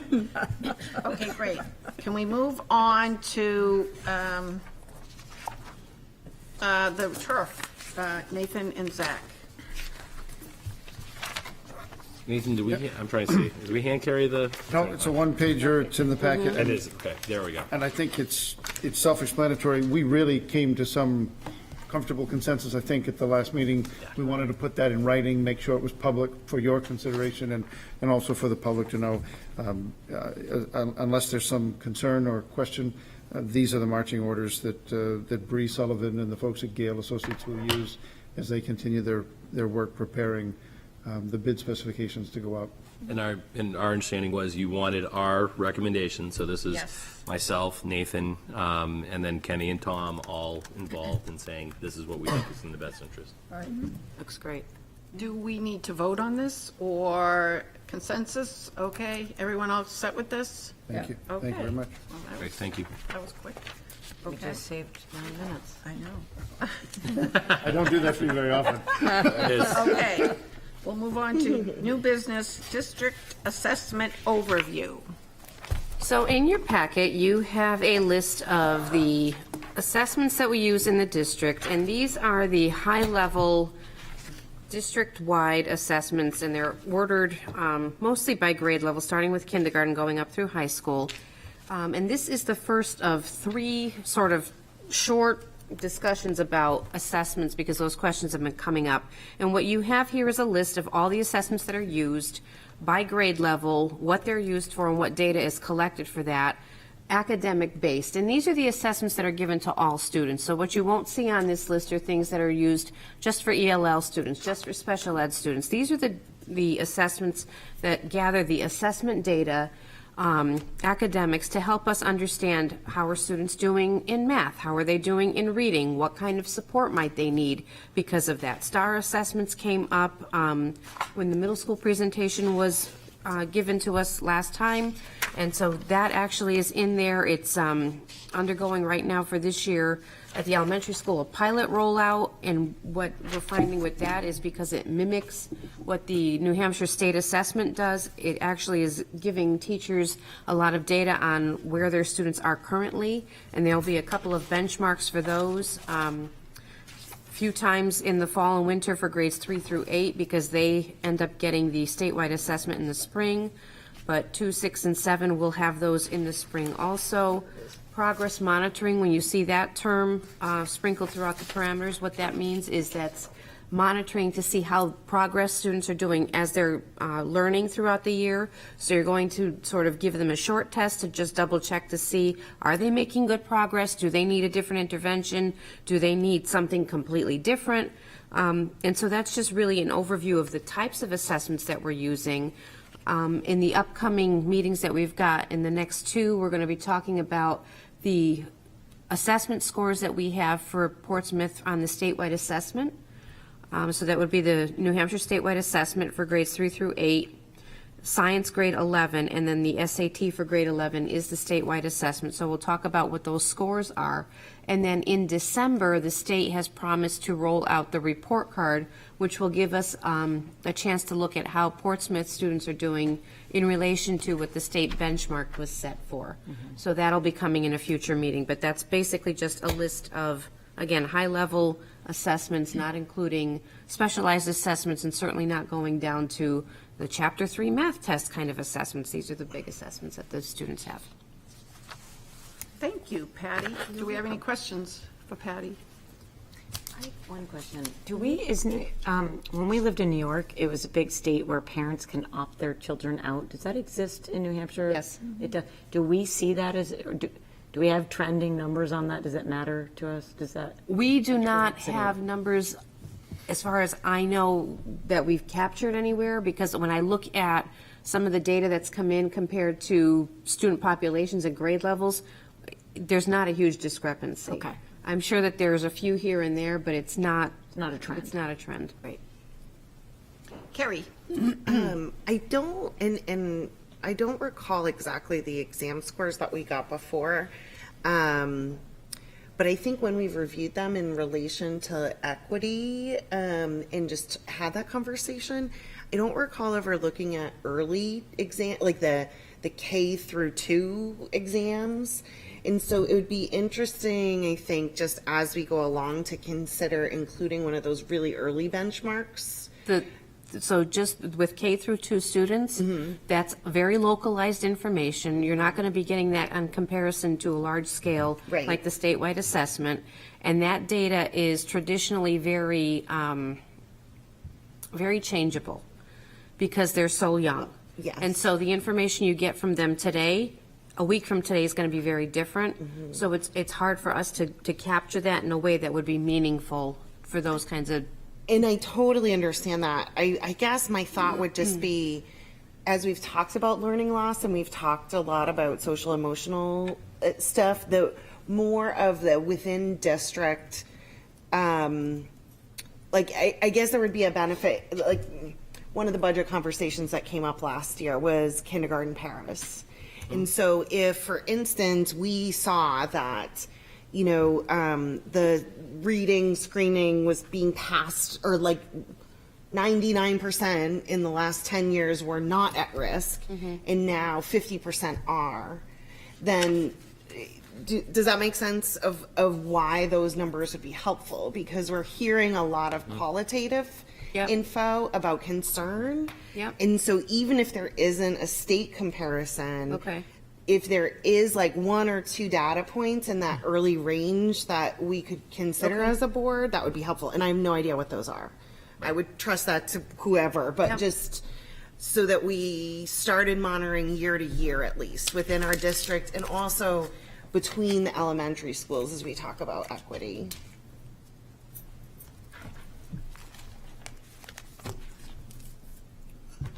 Anyone else have any comment?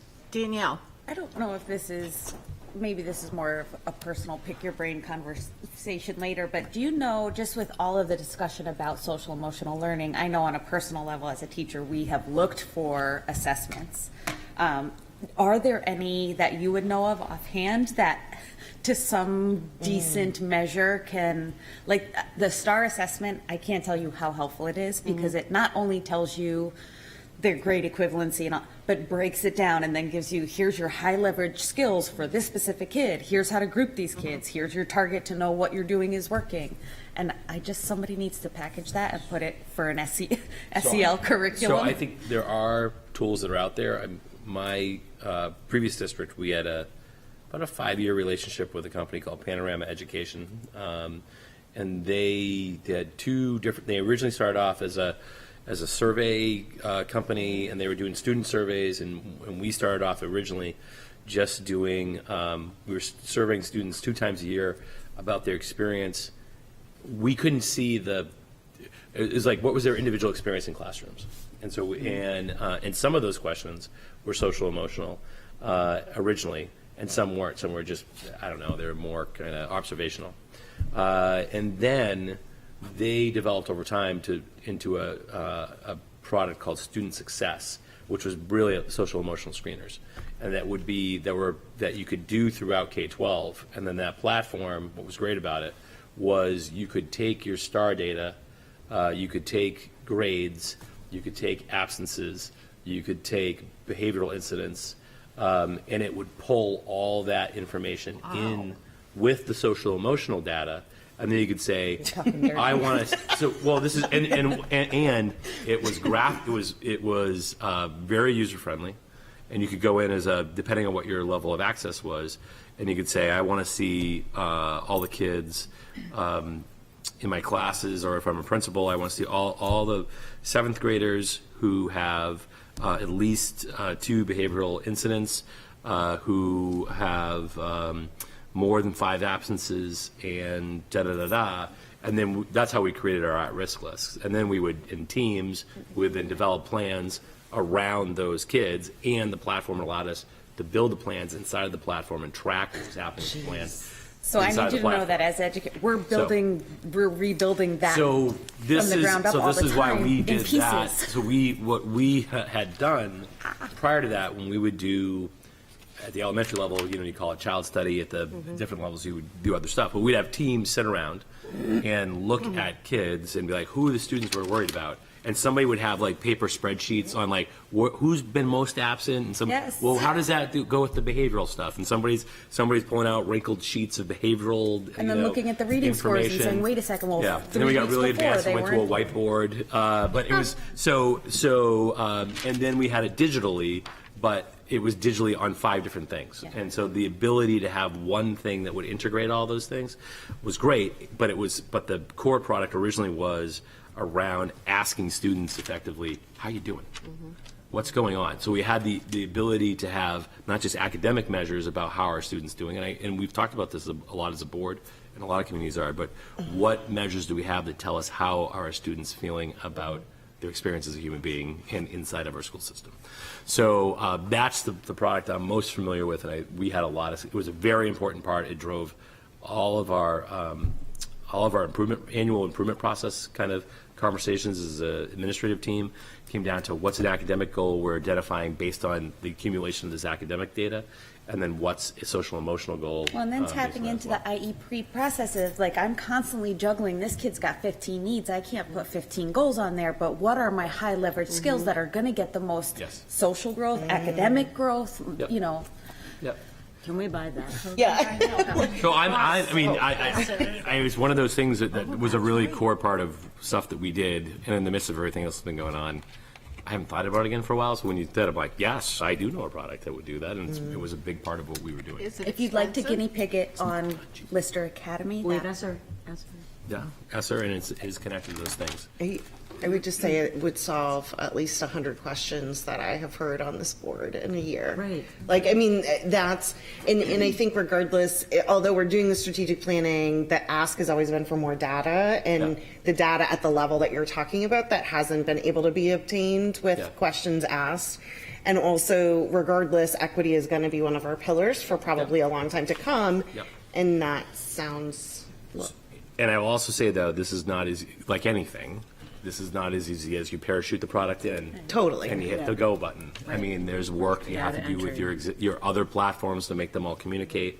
There's training involved for folks. There's a variety of other things, but I think it's a super powerful tool to be able to quickly answer the types of questions that I know you want to have answers to.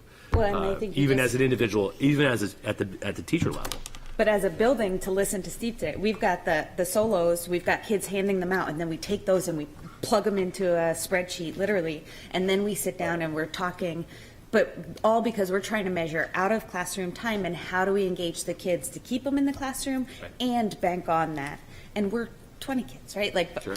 but at the same time, again, if we wanted to guinea pig this, I volunteer our building, because I think we have, I mean, I built websites to try and communicate our data measurement of goals that we thought were high leverage back to those students. So I geek out on all of these assessment datas, and I think the more we can mesh them, the better. Okay. So I'm Thank just you. wondering, is there a place we can like park that and capture I'm happy to that? park that of like because if that's that's a- superintendent report or Yeah. ESSER or Budget. Yep. budget Yep. or wherever that needs to go, but just for respect of time. Parked it. Done. Danielle's starting a GoFundMe today, so. Okay, we can talk about that at budget time, correct? That's great. Or Okay. even, yeah, I like the ESSER idea. That's. Oh, right, okay. Okay, Patty, thank you. Any other comments for Patty? Okay. Consideration and approval of policies, single reading. Margo. Okay, here we go again. Hi, friends. Okay, so we already have a public commentary policy, but there was a new state mandate that came down this fall that required that boards need to set aside 30 minutes minimum of time for public comment, which required us to go back and alter our policy BDH. So BEDH. So what you'll see is we've added the language around the 30 minutes of time being set aside, which you'll see in the agenda. the question that comes up across many boards is, what do you do when like tonight, we had 0 public comment? There's 2 ways you can respond to that, and the way that the policy committee has proposed will be responding to that is when there is no comment, the chair moves us out of public comment session. Should people re-enter the public space before the meeting is adjourned, the chair would have us enter back into public commentary procedure, public commentary session. The way that that works neatly is that you can reopen it for people that are present in this room. It's very difficult to do with online. So we've made it clear in our policy that those wishing to make a comment on make a public comment from our online platform, the only opportunity to do that is in the place where it's set aside in the agenda, and they do so by raising their hand. Because it's really difficult with the motions to go in and out with something that's already been online the whole time. So the language that is reflected in the policy addresses the 30 minutes. It just also reiterates behavior at comment, and it reiterates that they need to state their name and address, and that we as a board are not to engage in a conversation on the public comment. It's really just a collection, but that they can comment on anything school board related. So that's the change to that policy that you're seeing. You see it reflected in lines 23 to lines 27. There is a bit of a typo. The way that these policies come down is they get put in the packet before the policy committee can get a final read on it. So in line 22, when it says that public comment has to be agenda item 6, that should just say the board will generally schedule the public comment as an agenda item. So anywhere in this policy where you see reference to it being, I think it comes up again in line 40, looks like that one, 40. Again, it'll just say as an agenda item. We don't need to state that it has to be agenda item 6. So if anybody wants to make a motion for a single reading of. So move. Dan, second? Second. Hope. All in favor? Oh, discussion. Pip. You said, Margot, that that people need to state their name and address. I thought I saw that they need. I didn't see that specifically. It says identify themselves, which so- to us is, and I went back to Kathleen on that. Okay. To us has always been name and address. Right. And I asked that be added in. Okay. Which, because she said it means the same thing, but I think I it's know we clear. often have to I think ask we for need to that. clarify that it should be name and address. Yes, good question. Sorry, I forgot. So where would you put that? Hope, where is that again? 46. Thank you. We're tired. So between lines 45 and 46, and I will give it to Paulette, the exact language. Just add comma by giving their name and address, by stating their name and address? Yeah. Yeah, I'd already written that in my. Yeah. It was in the previous policy, so it got somehow, when it got updated. Thank you, Pip. You always pick up Nicely done, policy. punctuation items. Okay, so. Okay, do any all other those- comment? All those in favor? Aye. Aye. Any opposed? Motion passes. Okay, continuing on, the data governance and security.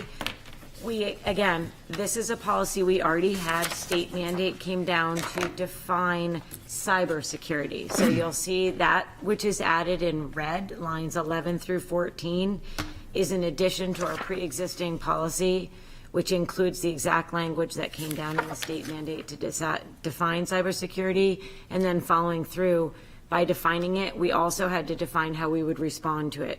So also in red, lines 51 through 55 is how we'll be responding properly to those incidents. The rest of the policy stays the same as we had previously written it.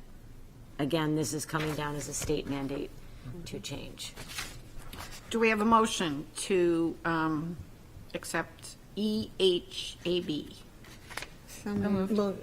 Second. And second, Lisa? Pip, okay, second. Yes. Do we have any discussion? All in favor?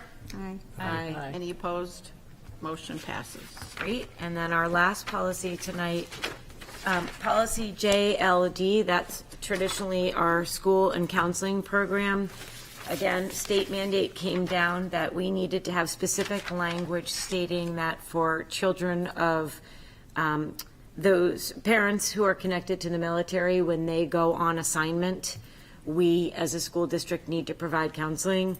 We already do that. We just didn't have the language of it in our policy. So we have been doing this for years and years and years. So this is really no change other than we have specific language that states that we're doing something we've already been doing. So the language that you see in red, lines 20 through 22, is specifically saying that when a child's parents are assigned abroad, we will provide counseling to them.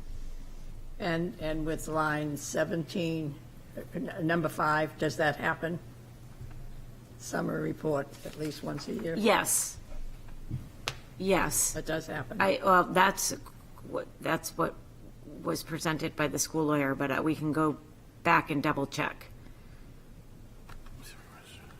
That it's that the counselor gives that at the end of the year of the students that they've been seeing, what they've been working on. Okay, because I know each time a policy, I kind of like to think, is this what we're doing? It's a Are good we really question. doing it? Are we Right. really doing it? Yeah, so that's one that we need to make sure it's added to that That list. was my question. Yep. I have the same question about line 31, which is, do we actually have a plan for this? How would we know if we had a plan? Which numbers, Pip, sorry. Zach doesn't know if there is a plan. So, Oh, yeah.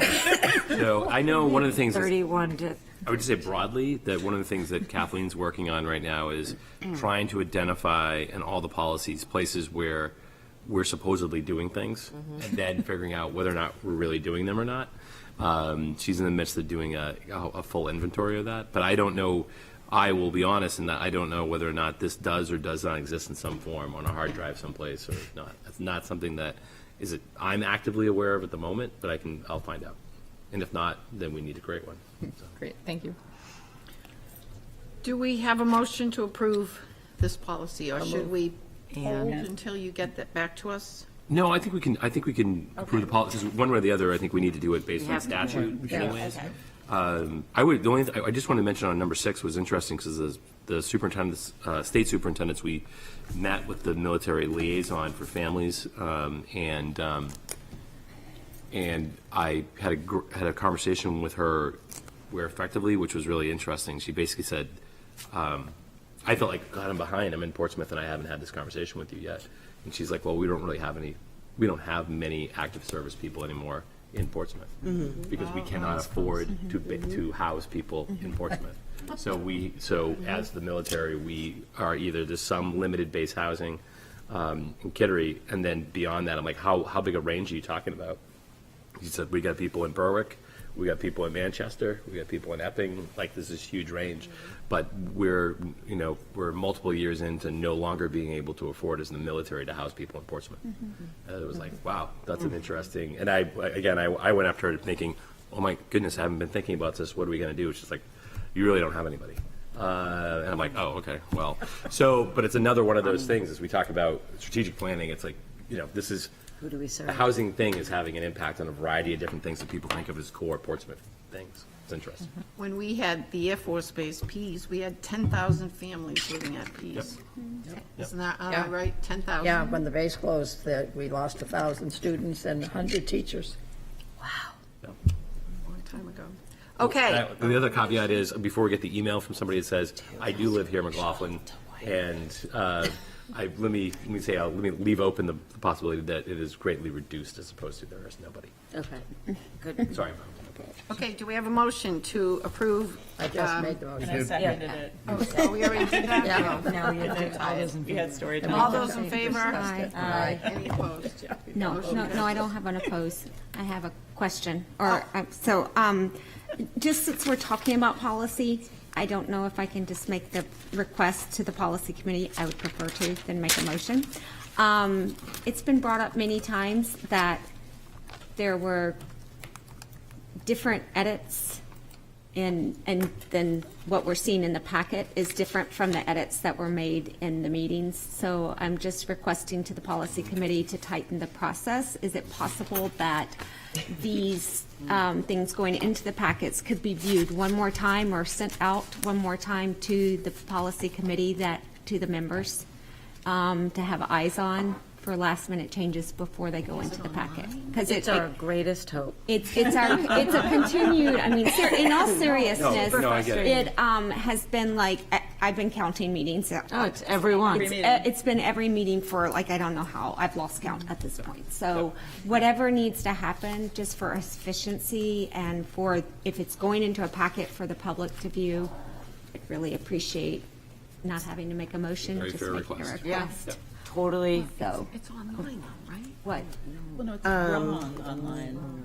And my understanding is that it goes to Kathleen and then it goes into the packet, but if it could go back to the policy committee before Kathleen submits it to the packet, I think that would be most helpful. Yeah, I think that's, I think it's a very fair request. Okay, so, Well, moving on Paulette at is better. 10:20. Yeah, this, once it gets passed. Kathleen is not a good proofer. She's saying the typos that are in the A lot ones. of typos. Oh, I see, okay.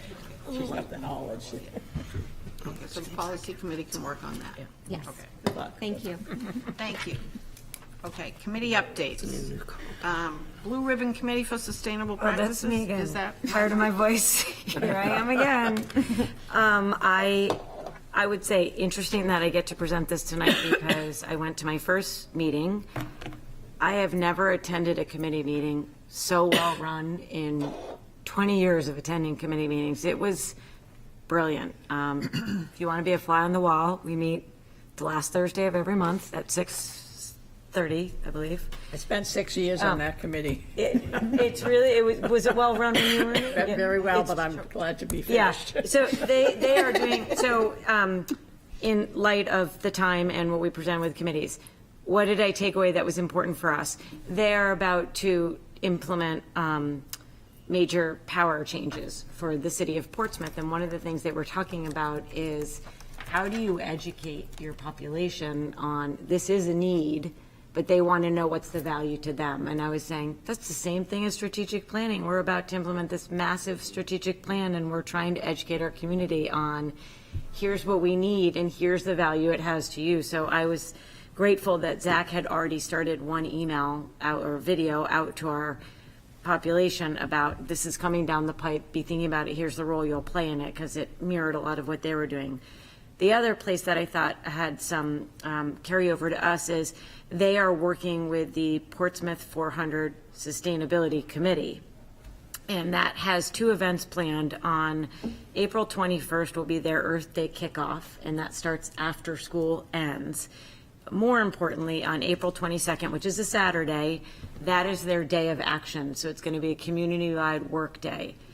It would be my huge goal, because I know I've talked about this on the board many times, if we could have the largest volunteer effort from our schools take part in that to show our commitment to service. It is on a Saturday. I feel like if we could start the ball rolling now on, and maybe even to make it a competition, which school gets the most participation, it would be awesome if we could be involved in that. It's part of the Portsmouth 400. It's Earth Day. It's a great opportunity. We've talked about wanting to make community relationships.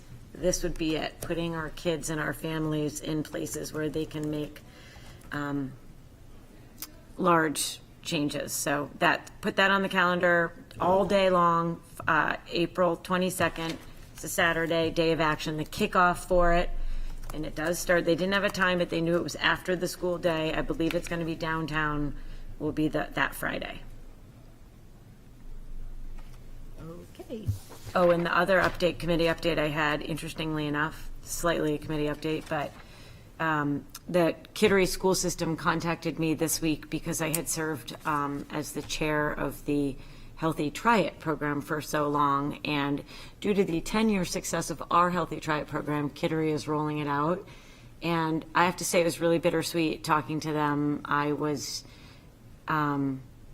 really sad that that doesn't exist for us anymore, because it was a really great application of our programming, and I was glad to extend the knowledge and see it take off in another district. But it got me thinking to that question that we keep coming back to, is what are we doing with our gardens? And we had to roll out our farm to table coordinator, but the promise was made of that would be rolled in somewhere. So I hope to put that as a parking lot item at some point of what's that larger question.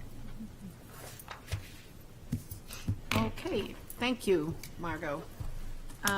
I attended the Portsmouth 400 High School meeting by Zoom a week or so ago, and there were two students, Marlon Pinto and Julian Richmond. You must know them, Nick, correct? I know Marlon pretty well. I'm not super Well, they're familiar working with Glenn, but yeah. really, really hard on the Portsmouth 400 effort. They are filming prominent Portsmouth citizens. They're creating a library of videos about Portsmouth citizens that have contributed significantly to the history and the development of Portsmouth. So they're working hard on that, and they're getting help from PPM TV, the studio at PPM TV, and also the Portsmouth High School studio, which is right there. So they're working very hard on that. They're also working with the Eco Club. Hannah Duell is the new faculty person at the Eco Club, and they're working closely with her. And then they also came across, and I don't recall now where they came from, but they have 400 trees that have to be planted around Portsmouth. So they're looking into putting some at Pierce Island, some in some of the neighborhoods. So this is a new initiative that just came about, so if anyone... What kind of trees? They didn't say. Japanese. I think about the trees. Whatever would grow in this climate. Whatever Good grows for in this sound climate. barrier. I had a city tree planted in my yard, and they gave me 4 Franklin. options. So, a variety of trees. There you go. Are we getting 401 next I'll find year? out more about the trees. Ooh, I like the next that. meeting I attend. So, but they do have trees. So, but it's a very enthusiastic group. It makes you proud to be part of the Portsmouth School world, because these kids are really working hard to make all this happen. Before we leave, I also have a couple updates from school. Okay. One of them actually directly concerns the board, that being the holiday raffle. So we're spinning that up again. We're addressing letters tonight. We're stuffing them tomorrow, and so that's all ready to go out. In order to do the full fundraiser, I believe we do need board approval, though. So my understanding is, I think if you guys just voted for that, it should be good. Yeah, it's not going to be substantially different from last year. All of the money's going towards the Clipper Family Fund. We're going to be taking donations from businesses, selling raffle tickets, and then giving out gifts over the week of, I believe, the 12th. So, yeah, it'll be exciting. Why do we need to vote on that? Why can't you guys move forward with that? I think it's just because it's a district-wide fundraiser. I'm not actually exactly sure, but I was told that. I'm guessing it probably comes through me. That's my guess. Nathan, why do Interesting. we have to vote on that? I don't recall us doing something, so Yeah. because we've done this a All couple right. of times in the years I've been here, and I don't remember it coming to you guys, so I think No. it's in the Usually, central I'm using, yeah. Yeah. I'll Old school talk with place, Zach I'm used to about the fundraisers coming through me. Yeah. Okay, so we don't need to vote on that. Okay. Well, thank you, Nick, for The other updating thing us. that I wanted to mention is that we're going to be holding a chariot race a little bit before Thanksgiving. Yeah. So That would surely want. yeah, so it's part of a new initiative with the dual enrollment Western Civilization class, and we've got the robotics team on board with it, building the No chariots. bouncy houses there. Because of course. Robotic chariots. My son's Yeah, going to be taking maybe. I don't know. It seems like they might be against the rules. We're trying to make one specifically for the robotics team. We might try and slip some motors in there. We'll see. But that's going to be in the week leading up to Thanksgiving. We're not sure if it's going to be Monday or Tuesday. Depends on what other constraints lead to. But I will send out an email to all of you. I think I'm clear to invite you Is also. that going Yeah. to be at the high school? Where are you racing? It's going to be at the high school. Okay. We're looking into The doing the track? track. Otherwise, we're just going to do it around the school. Okay. Well, that'll be Awesome. So we're very That's excited very about that. interesting. Are they doing the poinsettia drive this year? I'm not exactly sure. I haven't heard about that. But Is there gambling on the chariots? not officially. Good Okay, answer. can we move on? Good luck, Nick. Yes. That sounds like a lot of fun. Future agenda items. We Hold up, talked Nancy. about, oh, I'm sorry. I can barely see straight. I'm so tired, but I'm going to try to just give a really quick. Oh, you have an recap update. I'm sorry. on the Lisa. legislative committee. Yes. The members of the committee at this point are myself, Zach, and Hannah Jewell at the high school, and Anna Nuttall at the middle school. And the two teachers are kind of going to alternate because they can't both make all the meetings. A lot of the sort of structure for how it's going to work is still being worked out, but the intention is during 2 organizational meetings, one later this month and one in December, that we're first going to try to talk about whether we can come up with some sort of principles for which types of legislation we want to get into so that that can come to the board so that everybody will be looped in. I talked to some folks on the city council about how they came up with their principles for legislation, and they pretty clearly set parameters around we're going to focus on funding or we're going to focus on local control. And so they have a list of, I think, maybe 15, 20 areas where these are areas that their legislative committee can focus their attention on. And then they separately kind of worked as a council to figure out what should be sort of the guardrails or parameters around when we're even going to get into having positions or making testimony. And so that was stuff that went before the council for approval. Now, our committee hasn't met yet. These are kind of ideas that we have to discuss as a group and then bring back to the board. But my idea would be that, you know, like, we're not going to get into stuff that has nothing to do with education is a pretty fair, you know, initial idea. And then, you know, I think that we'll probably have some consensus as a group that we can bring back to the board around what we think would be some smart areas for us to use our voice, where then the board should be able to weigh in and say, okay, yeah, we think this is a good idea, or we have questions about this. And the hope would be that once we have some list for which bills we want to weigh in on based on the subject, that that will at least put some parameters around it. Because if we just said broadly all we're doing is education, then we could spend every waking minute of every day watching every little amendment get slipped into all sorts of things and then wait for the budget to come out with all of its special surprises in June. So everything is still a little bit still being worked out. I would like to be able to give more updates probably by December with sort of where the committee's at.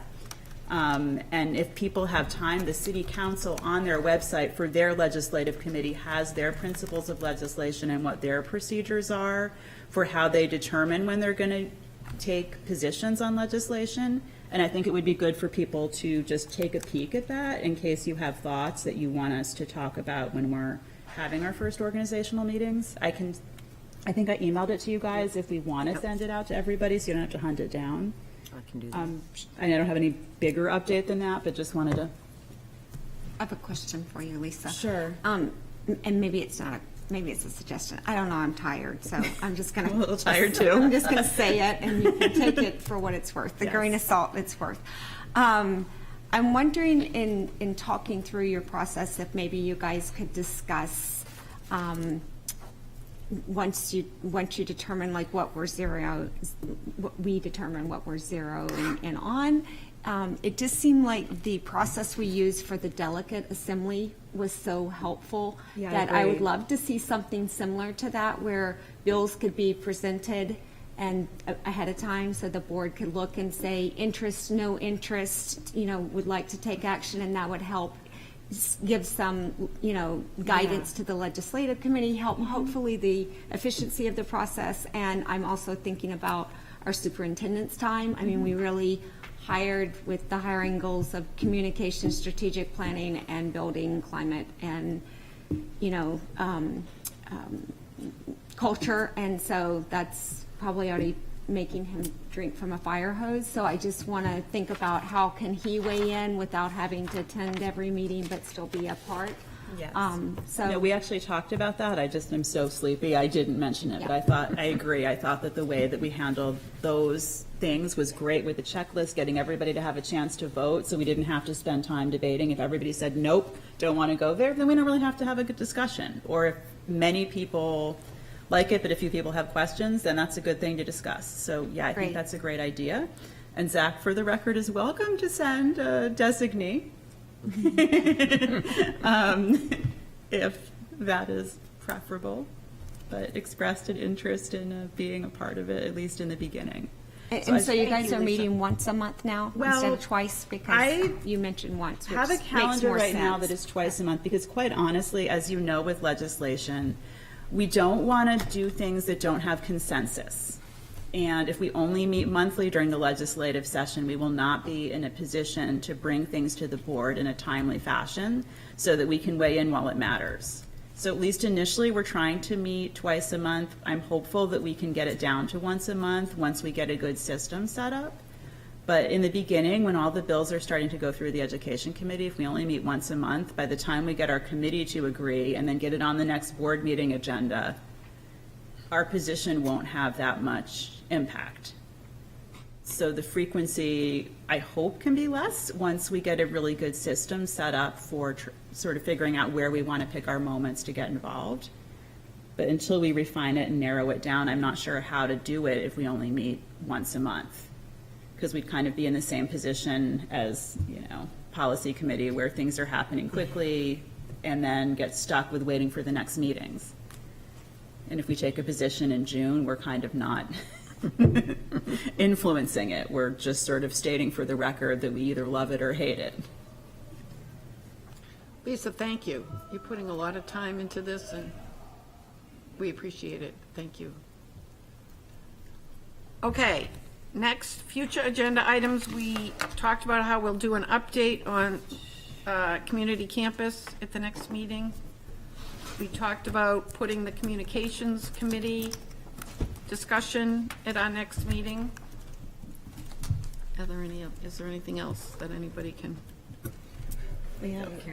Carrie. Just in the budget process, I think it sounds like you have different ideas in the budget process, which I think is great and I think we need, but it would be great to chat about that before those budget meetings, just as like what you see as Yes. Yep. an overview.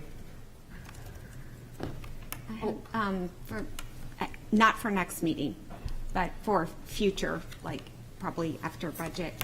I would like to put school safety back on the conversation for, what is our crisis plan or lack of crisis plan look like? What does it need to look like? I think we have a lot of work to do there. How are we even defining crisis communication and crisis in the district? So I would appreciate that going back on with a new superintendent at the table. Okay, we will put discussion of budget and school safety on future meetings. Okay, anyone else? Okay, do we have a motion to adjourn? So moved. Second. All in favor? Aye. Thank you, everyone.